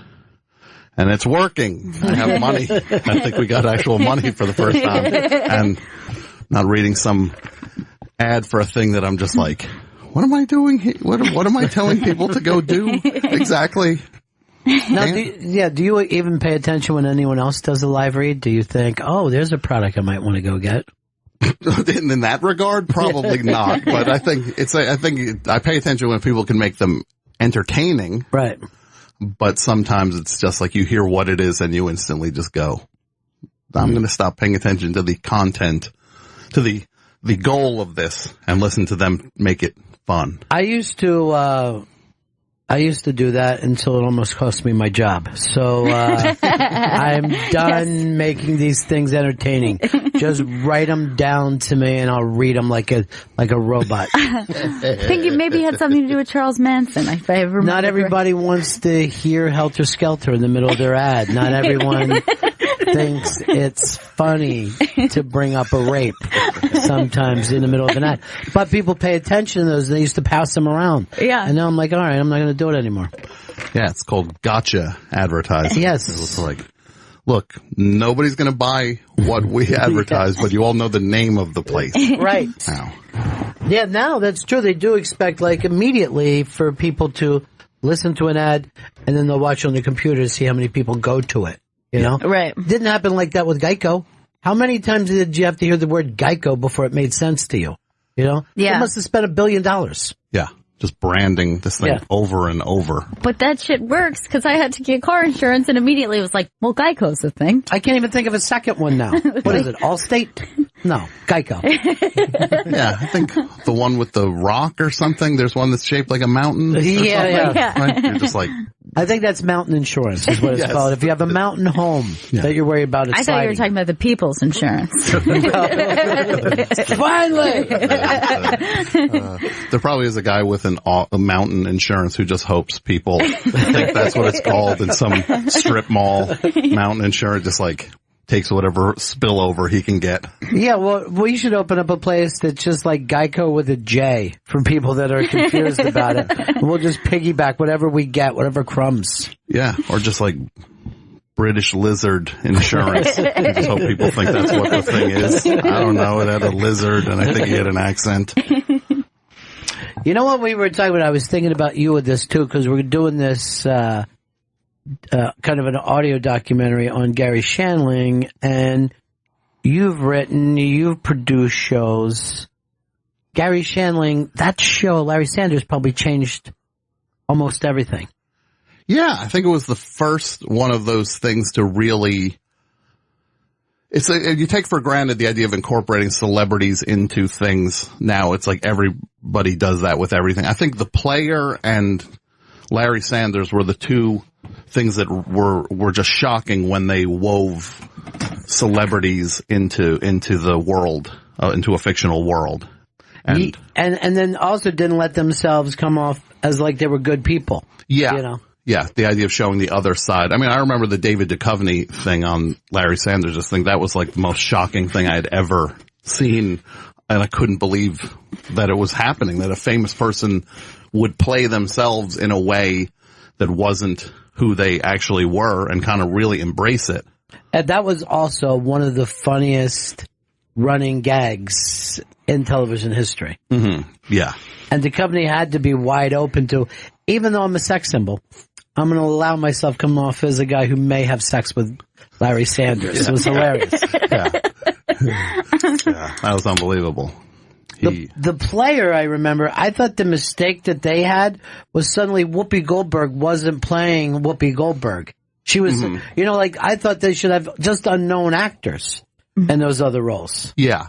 I mean, I just thought it was a giant smear of everything, and it's almost like, not to get too, like, a film analysis-y, but it's like, yeah, it's like what's a famous person in a way, and cause he puts non-actors in actor roles, and like he puts like Lyle Lovett is in the thing playing a police officer, which, I mean, that'd be the weirdest cop you've ever seen. No, we were sure he was the killer. Remember, like, you're watching it, like, that dude's a creep. And that poor Lyle Lovett, that's like the same time that he married Julia Roberts. And the whole country turned on him as if he stole money from us. Yeah. People who don't know Julia Roberts and will never meet Julia Roberts were mad that this guy was married to her instead of them. Yeah. She deserves better. But you know what? Maybe she was just going, well, that's a great songwriter. Oh, he's an interesting dude. I'll marry him. Not, hey, who looks just like me that I could marry? Chris, you ever have that kind of crush that you felt bad when somebody else was with her? Yeah, I think when Scarlett Johansson got together with Ryan Reynolds, I believe. Yeah. Yeah, when they got married, I was like, what the fuck? This sucks. Now he's married to that Blake Lively. Yeah. Yeah, he does very well for himself. He does. Reynolds. He's kind of killing it. Yeah, you'd almost think he was super handsome and famous and rich and talented. I'll tell you this, he's got a neck like a stack of dimes, though. I saw him come in here one time. Really? I mean, it's a really long neck, right? Thin neck, and then a giant head on top of it. Yeah, I thought famous people have big heads and have long necks. Like Gwyneth Paltrow's neck, that's like, she's got like a giraffe. I want to see her neck. Let's get it real quick. It never dawned on me that she had a long neck. She does have a lengthy neck. I noticed it a bit when we saw her, but I was very distracted by the shininess of her hair. Oh yeah, her hair is incredible. Like, That's a long neck. Yeah. Looks like, and her head is a nice size for somebody that, it looks like an olive on a toothpick. But it's still like that symbol of beauty. Like, wasn't that a thing? Like, neck extenders and stuff, like to look like you had like a lengthy neck. There was a time period, I swear to God, there was like neck extenders in some country. Get me one. I mean, I really need one. This is not enough. Yeah. That would be back when they had like things for hysteria, for like women's hysteria. Yeah, right. It'd be just like, here's something that vibrates. It's for hysteria. Yeah. And look, there's the neck extender. Well, the thing with hysteria, everyone does feel better after they come, but it doesn't mean that you're healthy now. Right. You know what I mean? You just had an orgasm. So that looks like a bunch of copper wire they put. Yeah, she does look better with that. Yeah, she's beautiful. Yeah. I mean, really stunning. By the same people who brought you the plate for the lip. I will say, though, that like feet binding makes a lot of sense, though. Tiny little feet. Teeny tiny foot. Yeah, I love them. I see him in a wheelchair with his tiny feet. Yeah. Fold your foot in half. Why not? Like everybody, guys walk around and use their whole foot. We'll fold yours. You know, of all the insecurities that I have, I mean, when I look down my feet and they don't look just like a shriveled, shelled shrimp, I am upset. I want raisin feet. I want a woman with raisin feet. But have you ever look down on a woman that has really big dogs, and it's always surprising? Oh, yeah, it is. It is surprising. Well, you know what was weird? Did you see that Nicole Kidman, that meme that was going around when she was applauding at the Oscars, and it looked like she was smacking two skis together? I mean, she just had these long hands that was tough for her to even connect them together. I've got to see this. Yeah, it's actually pretty frightening. All right, here it is. This went around everywhere. Vita, can you do this, or is it just too fucking difficult for you? Nuts. I got this. Really? Because it seems like this has taken longer than I've ever taken on the internet in my life. There you go. Right. Just hit it. There we go. Look at those things. Wow. And then she's just generally confused. It almost seems like she is trying not to clap, so not to cause attention. It's like she's stopping herself. Because she knows how loud it actually is. Yeah. Deafening. Yeah. She's got her wrists, her hands bent at like a 45-degree angle, because if those fingers connect with the other fingers, it'll extend the people on either side of her flying. It's not easy being That's a woman, wrist guys. No. It's really difficult. That's wrist clapping. That's not even... She's so confused on how to do it. It looks like she's got the keep on trucking foot as her hand. See, the answer is you don't know the keep on trucking foot, do you? Are you talking about the guy like walking that says keep on trucking? See, that's the most, they still know that about 50 years after the fact. That's amazing. You have a t-shirt with it. Great. Yeah. I should wear it tomorrow.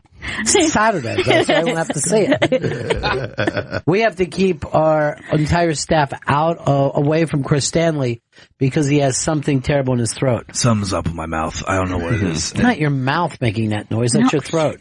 My throat is it's just very dry and it hurts. It's fucked up, and I think it's getting swollen too. Tom, we are concerned because you did have a scandalous hookup this weekend. He's a Tinder dater now. Yeah. Oh, I've been tracking the exciting descent of Chris Stanley. Yeah. And I had actually tweeted at you that he would end up getting framed for murder, and you said there was no way it would be framing, that he would have done it. I actually would consider myself to be one of his best friends, and I'll fucking say as soon as they come in here. I don't know it for a fact, but I know it. He did it. And I also know your anger, you know? I think if I kill any of these women, it'll be accidentally. Like I'm not going out too like. You mean from the weight? The weight? Thank you. If I say officer's manslaughter, he's plea bargaining already. It's like preemptive plea bargaining. Let's get this down. I did a show on March 3rd that you can play in the courtroom. It's just like Exhibit A. Audio. I said I would murder her, but it would. My voice will be better by then. By the time the trial comes, I don't see that happening, dude. If this is still like this on Monday, I'm gonna freak the fuck out. You got what's now known as Michael Douglas throat. Yep. That's what it is, dude. I just thought I was being a good guy. And now I gotta deal with this. That doesn't make sense. I mean, going down on the crazy girl. Vagina and ass. You ate the ass of an insane girl that you just met on Tinder and that you're meeting in an $82 hotel room. 1/5 the price of a normal New York City bargain hotel room. He might have just got it from drinking from the tap in that room. It was dicey. Oh, Chris. But she seemed to enjoy it at least. Okay. Why wouldn't she? She's like, he's doing something no other self-respecting male will do. Oh, suddenly I don't feel like I'm in as much of a free fall. Yeah, see, it's good. It's good for perspective. Very positive. Yes. Yeah. Always take a look around and go, I'd rather have my problems. You know? Chris Stanley, he's got a problem that nobody can believe right now. But this is just another weird addiction for you. Yes, it is. I'm not going to lie to you.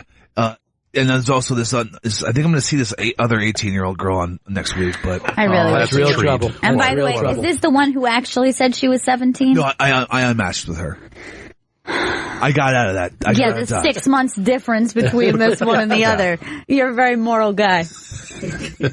She doesn't want to really date him. She just needs someone to teach her to drive. Wrong dude. Wrong dude. Yeah. Dude, his laugh with that.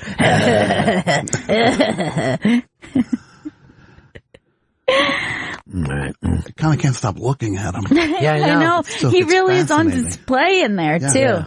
She'd just like press a button and then it would fill up with Purell or something, just kind of just up to his neck, just kind of kill whatever he's got. Disinfect the producer. That's why I'm hoping that Dave Grohl gets bloated so I can finally take Chris on tour in a Foo Fighters cover band. I can't wait. By the way, Tom, you're a Jersey guy. Why is Jersey the center of all tribute bands known to man? Like they've got 90% of the tribute bands. That's a good question. I never looked at it that way. I'm always fascinated. I guess because if you think about the Jersey Shore all the way up into Long Island, there's probably more venues of that relatively small area. Yeah. Did you see the Twisted Sister documentary? Unbelievable. Yeah. Unbelievable. Because those guys were playing for like 3,000, 4,000 people a night, but they were completely off the grid of the music industry and they were doing cover songs and then working originals into it. But that community of just yeah. So this is a Twisted Sister cover band that was No, this is the actual Twisted Sister, which basically was a bar band for years and years and years. Well past when you would say, dude, stop it. It's over. Then that record broke. And then they were, and I don't know, did they ever really sell records after the first one? No, it was they had that one huge album and then the next one just kind of fell off and then it was, because the documentary is like 2.5 hours long and it ends when they sign their recording contract. Yeah. It's the craziest, if you're like watching it and you don't know that, you're like, how was this like 7 hours? Are they going to finally we're not going to take it? When does that? And it's like, that's not in this movie. My favorite part of it all is they bring out I think it's some kind of Disco Sucks, and they bring out a black mannequin and they're beating it and hanging it, not realizing that anyone is going to take this the wrong way. It was Barry White. I think they were basically hanging Barry White in effigy, not realizing. And the funny thing is with that movie, they had video of every show they ever did, but somehow for this movie they happened to not have any video of when they used to do that on stage. Like, I guess we lost that tape. I guess, I can't find it. Yeah, it's really a much better documentary than you would think. I mean, from just a show business and a never give up attitude, and it's insane from beginning to end. Yeah, people were there was a guy at I think it was Atlantic Records or wherever they signed to, who was just like, If anybody mentions Twisted Sister to me, like the president of the company is like, I will literally fire anyone. It's like, we're not signing them. They're terrible. And then they eventually had to sign them, even though the president, he thought they were bad, but it just like, there's just too much business. Yeah, here. There was. Yeah, they would pack out these joints, pack them out like they were a touring on a record band, but they wouldn't give up for a second. Who are these guys? What do they got written on the back? They just walked past the chicken and waffles that were laid out for them that my interns have been going crazy for. They did not want it. We get a lot of rap stars next door, and I never know who they are. Mm-hmm. Are you a rap guy at all? Are you a hip hop guy at all? I like it, sure. Yeah. Who is it for you? Because it just doesn't speak to me, Tom. I'm going to be honest. I used to like Jay-Z a whole lot until he became just so successful. Then it's like you're not now you're like rooting for like it's like rooting for like the Yankees or something where it's like, no, you win all the time. I don't want to hear you talk about just how much winning you're doing. And it's just it's like the rest of us are not winning like that. This is not a fun experience to hear you just brag. Well, exactly. That's what I have a problem with. It's like some guy's reading his American Express card receipt of any product that he's just bought. I'm like, I don't get it. See, we're doing GPS, Philly Soul. I'm old enough. I remember when black people sang, and it was amazing. They still do. But with that, what the fuck is that thing they're singing through? That vocoder? Peter Frampton sang through one of those too. They borrowed it from him. They just borrowed his vocoder. Yeah. No. All right. This is a good point because I did cheer for that. Yeah. He's a robot man. The 35-minute version of Do You Feel Like I Do? And the fucking truth was I felt exactly like him. There was no difference the way Pete felt and the way I felt. It was exactly the same. Man, you talk about Twisted Sister being like one and done. Like Peter Frampton. The live album. That album was so huge. And then that next album... People hate it. Yeah. That's the only one I know. What, the live album? Yeah. That's the only one you need to know. Yeah. I think he's even tried to do like number 2 of the live, you know what I mean? To try to keep that going. Yeah. But there was a time in the suburbs, they would if you bought a house, the realtor would hand you that album. Yeah. And say, this comes along, this is a welcome. Yes. And would explain how a gatefold record works in terms of seeds separating out cheap marijuana. Who was a big one and done of your generation, Gail? Who would it be? Who was the Peter Frampton Twisted Sister of your time? Or any of you guys can jump into this. Yeah, I'm trying to think of like who I would say. You know, you have to have that thing where like they're going to be huge and then they just drop it. Spin Doctors, I would say. Spin Doctors is not even your generation. Yeah, and let me tell you something. The Two Little Princes will live forever. What about Cisco?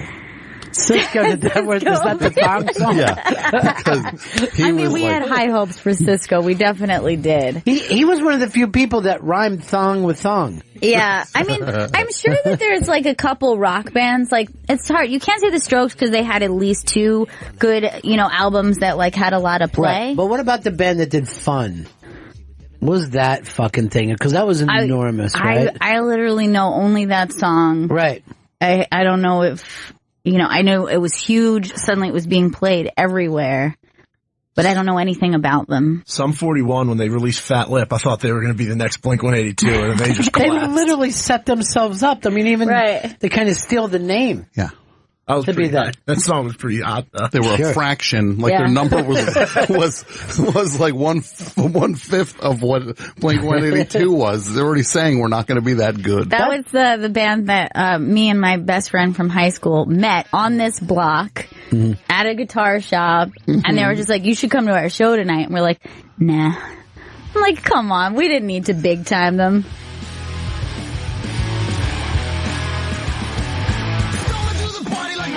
Yeah, that's plenty. That's plenty, Chris. I can't do any more than that. You got taking a phone call in your ear over there? No. Strange man. Strange young man. So, but there are, and like, here's the thing. Would you rather have a mediocre rock career where, you know, you're just outside of your albums come in at like 50s and 60s, but you have a long career? Yeah. Or that one enormous thing? That one enormous record?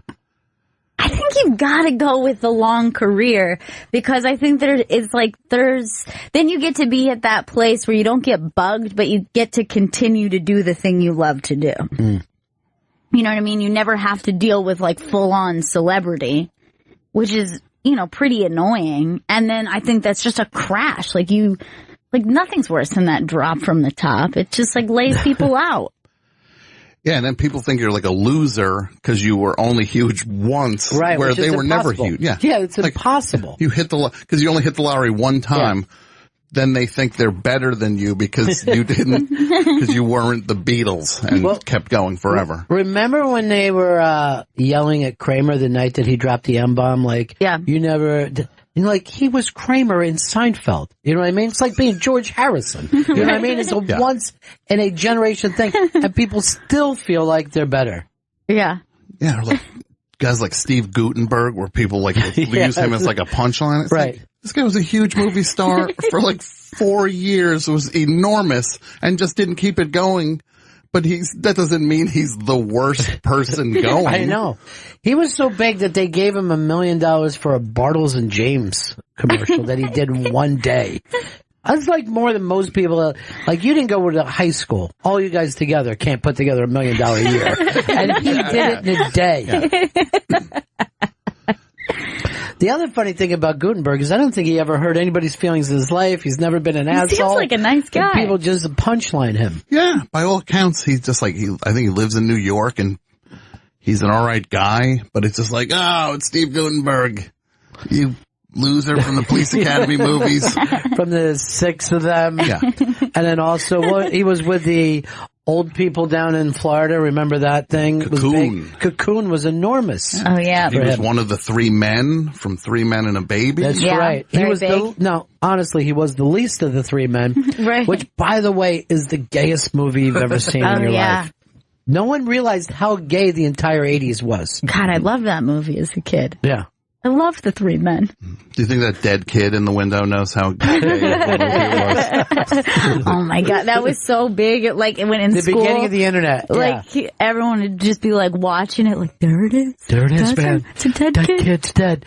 Now let's go over to the Wizard of Oz and see the midget hanging. I never got that one. That one never made sense to me. I could never figure out what It was like a bird. Yeah, it was just like a goose, I think, in the background. Teen Wolf, there's a guy who like whipped it out in the stands. That's real. Yeah, that happened though, right? I think that did happen. 100% real. Yeah. That one was, that one I absolutely put eyes on. And that kid took his dick out in the middle of the pep rally. 100%. Nobody directing anybody paying attention to what's going on in your movie? I don't know how he got away with it or what would make him do such a fucking insane thing. He's probably there for 14 hours with all the other extras, and he was just finally like, all right. Yeah, everyone thinks they want to be an extra until they do it. Yeah. You realize they just treat you like animals. Yeah. Like, sit down, shut up. Then there's 40 minutes. Now dance to no music. Yeah. We don't have permission for anything yet.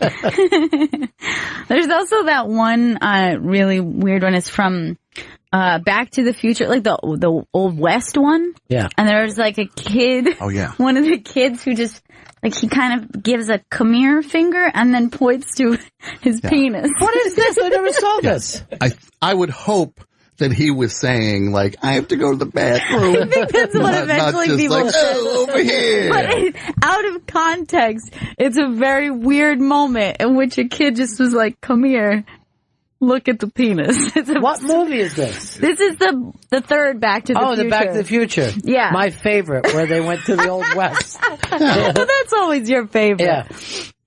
Why aren't you doing it, Vito? For some reason, the website, this is better.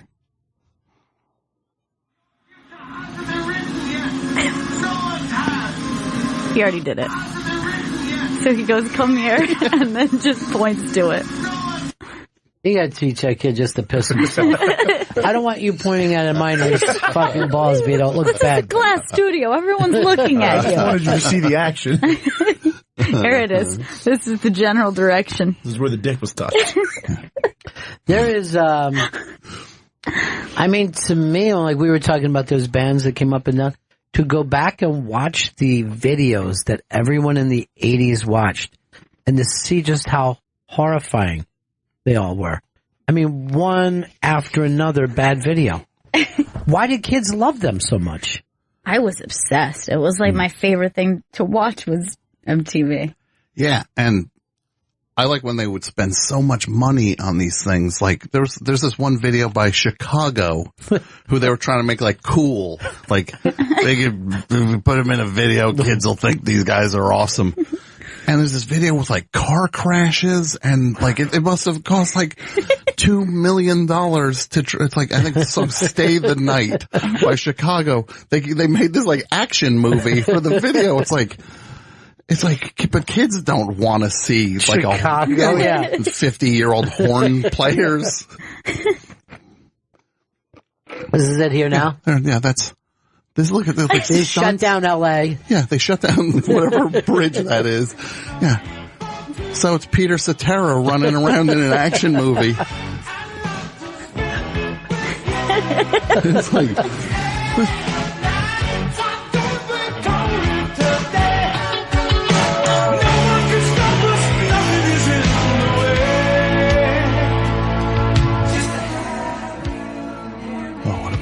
It is incredibly bad. As a matter of fact, I don't even remember this song, let alone remember the video. But yeah, this is more expensive than a lot of movies that they make today. Yeah, the Duplass brothers wish they could have the budget of this Chicago video. And by the way, do we need both of them? I mean, are they both needed on every project, both brothers? Both Duplasses? Yeah. Doing very well for themselves. Yeah. I wonder if they're just like, you get one Duplass for this one. You want both Duplasses. It's going to cost. This is not both Duplass money. Yeah, but you never hear about the Duplass brothers just screaming at each other. You're like, oh man, there's something going wrong here. They just chuck the fucking camera to each other. First of all, me and my brother can't even go to lunch together without there being, is today the day? Is it happening today? Are we ready for this? So I can't imagine us being on a movie set. First of all, I can't imagine either one of us getting up in the morning. There would have to be a night shoot, no matter what we're doing. Vito, what's the first big video that you fell in love with? Because you're younger. And video probably wasn't important. The music video I fell in love with? Yes, music video. I think it was the Blink-182 I Miss You video. Oh, of course. It was just like them, like all the girls love Blink. Sepia toned. I was one of those little boys. What about for you, Chris? Weezer, Undone. Weezer. That was actually a pretty good one. Yeah, that was witty. I used MTV I watched it so little. Take On Me was my first obsession with a music video that I watched like it was like a full-on drama. I like any of the bad videos. There was a Journey video where they looked like they were just pretending that they had instruments, but they were just playing air stuff together. Oh, yeah. I remember that. Yeah. It's the one, it's like the one where they're on the dock. Yeah, right. And they're like stomping around the docks. If you ever something, I don't know what the fuck. What is it? Separate Ways? All right, go to Separate Ways. Now watch how crazy they are here.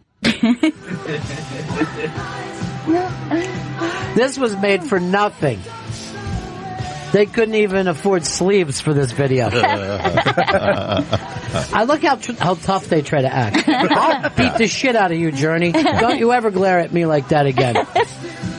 Sister Christian was another one I thought was just amazingly clunky and fun. Yeah. That's the ones that I always look forward to. Like the truly awkward ones. Oh, yeah. I mean, I think Dancing in the Street was a truly awkward music video.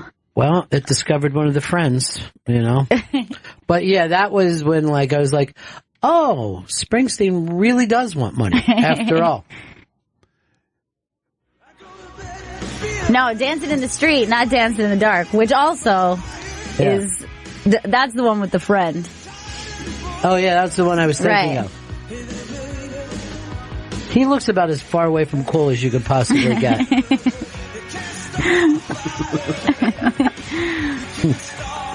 at those little pants. They're so cute. Now when he does this, he doesn't bring up like young like women. He brings up like older ladies every time he does a concert. So he's still doing it. Still doing that fucking gimmick after all these years. Now this was directed by Brian De Palma. Yeah. This video. I'm pretty sure, right? Yeah. It's like Brian, like bringing that signature Brian De Palma look to the Bruce Springsteen dancing on stage. You should be cross-dressing right now and murdering a woman. Yeah. Staring through binoculars. But Scorsese went in and did videos and all. I mean, I think, did he do Bad? Yes. Which is, and Michael Jackson like, who's bad? And was like, you, Mike. No trouble here, big man. Let's move it on. But that doesn't look anything like a Scorsese. No. So. He did not feel the need to like take his skill set. He wasted nothing on that. Yeah, he was not burning any of the any material. The top shelf stuff was not getting burned on the Michael Jackson video. Here's Ray. Ray in Georgia. What do you got, buddy? Hey, how about try a quarter flash, Harden My Heart. They're riding around on like dirt bikes and bulldozers. It doesn't make any sense whatsoever. Oh, yeah. I don't know if sense ever played into any of these things. Yeah, she's playing her saxophone like in the middle of it. It doesn't have anything to do with the song. There's people doing flips behind her. Twirling. And what is she wearing there? Like some kind just of like a leotard. Like a weird leotard. But in a very like a non-sexual, like it's very functional. Yeah. It's like mom is going to put her skirt on and then leave. She didn't want to get anything on it. The leotard, I guess Pat Benatar was the queen of the leotard back then. There was, you talk about somebody that went up fast and then kind of disappeared. Yeah. There was a time where Pat Benatar was the 1 through 5 biggest performers in the world, Long Island Zone. And wasn't it Pat Benatar, like literally women just changed their hair immediately and it was just like 90% of women had Pat Benatar hair. Over like 1979. Yeah. And that was it. Yeah. I don't think she could buy anything in the 80s, you know? And she still takes that show out and people are like, they will still show up. You know? Well, we were talking, REO Speedwagon and Styx are doing a tour this summer and they will, you know, they'll do better than most people. Yeah. They'll draw well. Yeah.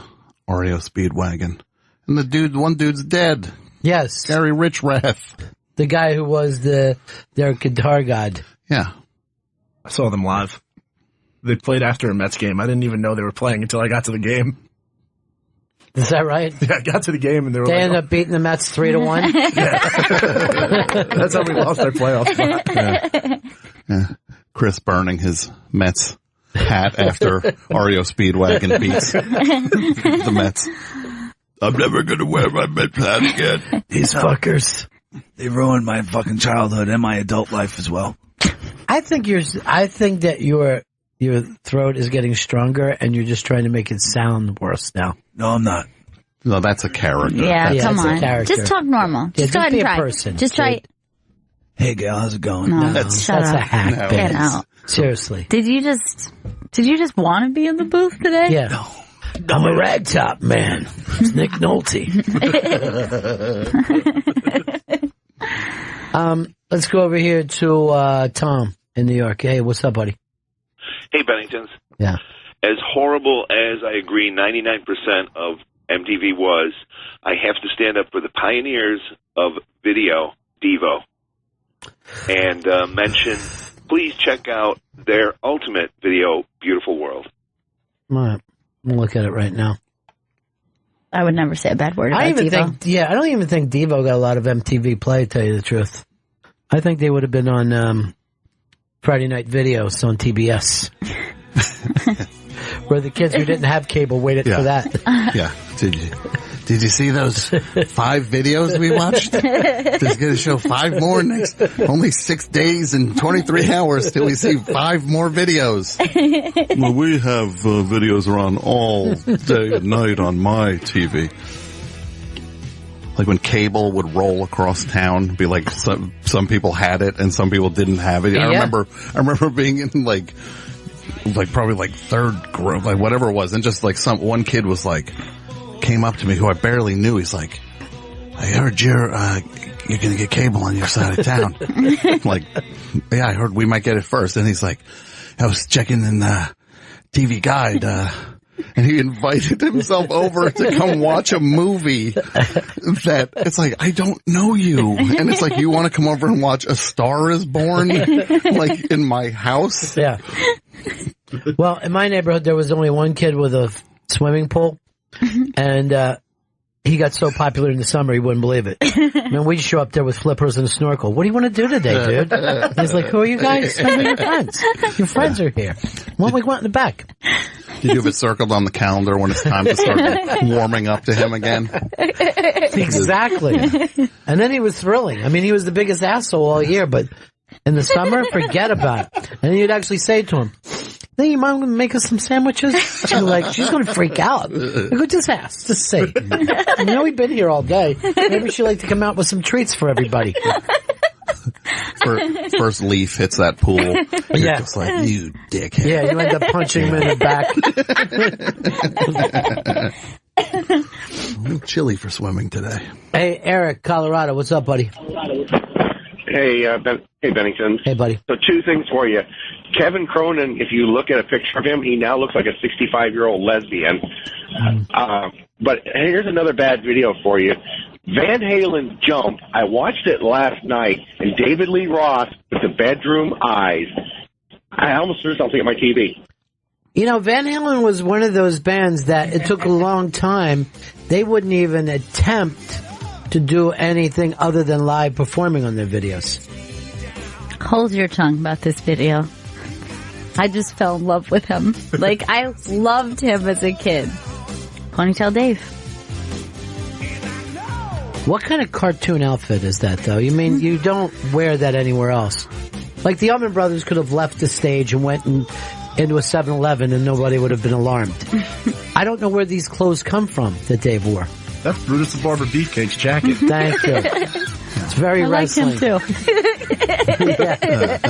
Could be why I crushed so hard. He looks like a wrestler. Looks like Shawn Michaels. I actually he showed me Polaroids, Beefcake, when his face was taken off. He came in and did my show right after that. Here's what happened. He was down in Florida, and he and his chick were doing one of those parachute things, right? And he was going to catch her as she came into the boat, and something came up, and he turned around, and she was moving so fast, both knees went into his face. Oh. And they had to put these bolts in his face, and they cut like underneath, and then peeled up, and he came in with 100 pictures and said, "Look, dude, this is me without my face on, brother." I'm like, "Hey, Beefcake." Oh, that is like the most brutal thing. Just destroyed his face. Like, that is so But they brutal. kind of fixed it under. But I saw even something worse with him. We're out on the beach at this beach bar, and him and Hogan came in, and they were riding on jet skis, and they both had thongs on. They're just wearing like tiny, almost G-strings. And then they both turned around and were dragging the jet skis up with their assholes out through an entire bar. And it was Florida, so everybody just said this. Think those guys are on coke? But that's a true story. They did that. They would just walk around and get as much. Look, because you're a fan, right? That gets to you. It's just so weird to like look at these people I've like known my whole life, like just with their They wore thongs on the beach. They had to stay tan for their act. But they should be used to like low movement with like the stuff they wear in the ring. They should be used to. I'm telling you, they don't mind. They don't have your level of embarrassment. No, I would never have my asshole out on the beach. Never. Well, live and let live. That's what I say. Well, Well, Florida in general, you know, I mean, most places you go, there's at least a couple guys without a shirt on. Right. You know, every occasion is shorts. Most places everything is accepted. Yeah. Oh yeah, when I went to Tampa and I was at the Tropicana Field, that's an indoor stadium, and I saw a bunch of people without shirts on. You saw a bunch of people who don't own shirts. That's a whole different scene. They were there for the T-shirt cannon, hoping. Please, I got a wedding next week. I need t-shirts.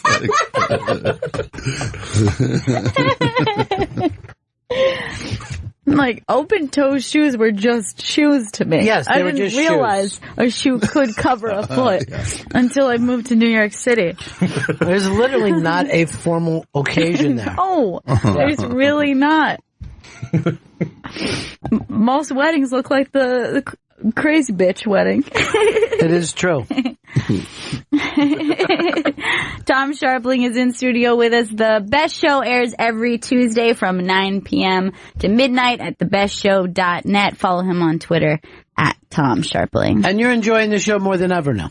Yeah, I think so. Right? I have fun with it now, and it's all mine, and we do what we want, and yeah, you settle in with it, and you can go where you want with it. It's fun when it's still like you're not tired of it. Right. But you feel like you're good at it. Yeah. But is there times that you felt like, what am I doing?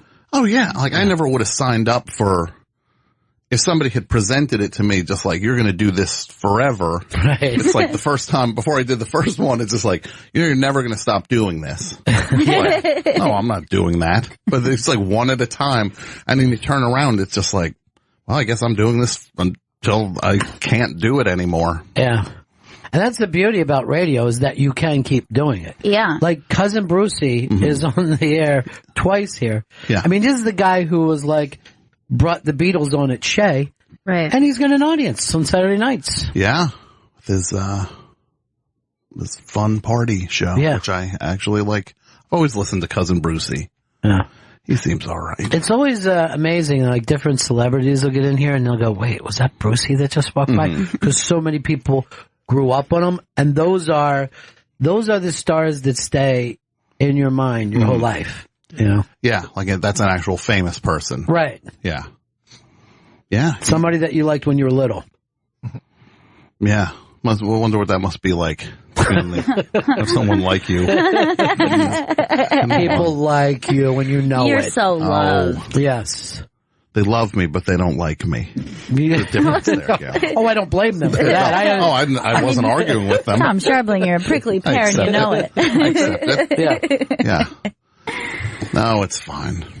It's a weird stretch for me. Do you get aggravated a lot in your private life, though? Or is it just professional? I kind of save it for the show sometimes. I can kind of channel it. There was a show a couple weeks ago where it just was like, it's been building for a while, and then a guest canceled during the show. I found out Tommy Stinson from The Replacements was not coming. A half hour into the show, I got the email saying like, he's a personal emergency, he can't make it. And then I was just like, because I was at 9, the show starts at 9, and 9:05 when he wasn't there yet, I was like, if this guy doesn't show, I'm going to lean so hard into this, and I'm just going to mine the angriest, blackest part of everything for the rest of the show. I'm not going to dodge it. I'm going at it. And then it was kind of fun to just burn off legitimate bad energy. So that's it with you and him now? I mean, you would never have him back on? He called me and he apologized. That's fine. I mean, there's other places he can go. I can't go down that road twice. How you guys can have him on? Well, I don't mind if anybody cancels as long as I'm not promoting them.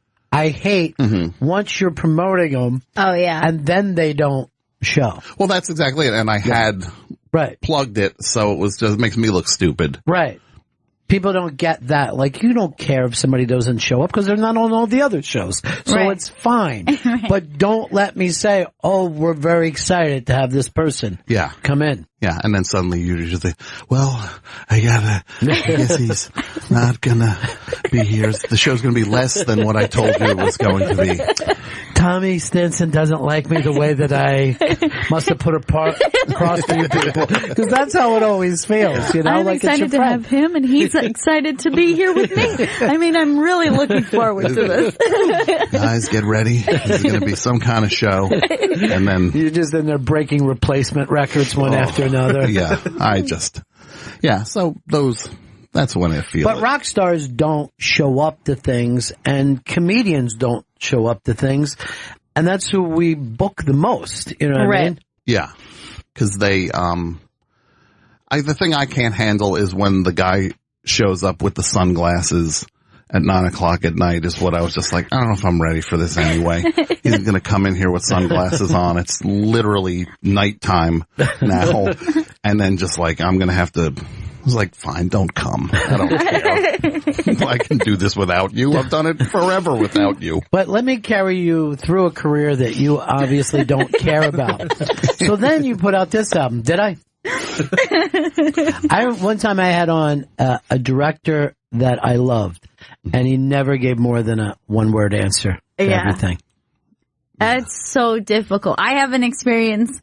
One that happened recently. I don't feel like saying it, but it was a musician, and I was so excited and starstruck and and he was like, it was pulling teeth. Like every sentence we said to him, he'd be like, yeah. And then I know, Joe fucking Jackson. Yeah, I remember. That's who it was. But you just like... It was Joe. I showed up with my records for him to sign it. And I think maybe it was Vito, I can't remember who, actually came up to me and goes, do you still want him to sign these? And I was like, yeah, have him sign them. That hasn't changed. I want his name on my record. But then, like, the pain of him saying that was so like, I see you had a bad experience, buddy. See, you're disappointed. Do you still want your record signed? Because you're like, seriously, you don't remember making Stepping Out. That doesn't fucking have one story in your head for that. Why can I talk about Stepping Out for an hour and you're just completely disinterested? Yeah, it's like, what are you interested in? Yeah. Like, what's he want to talk about? It's like, if you really don't want to talk about this stuff, what are you dying to talk about? Let's talk about that. And it's like...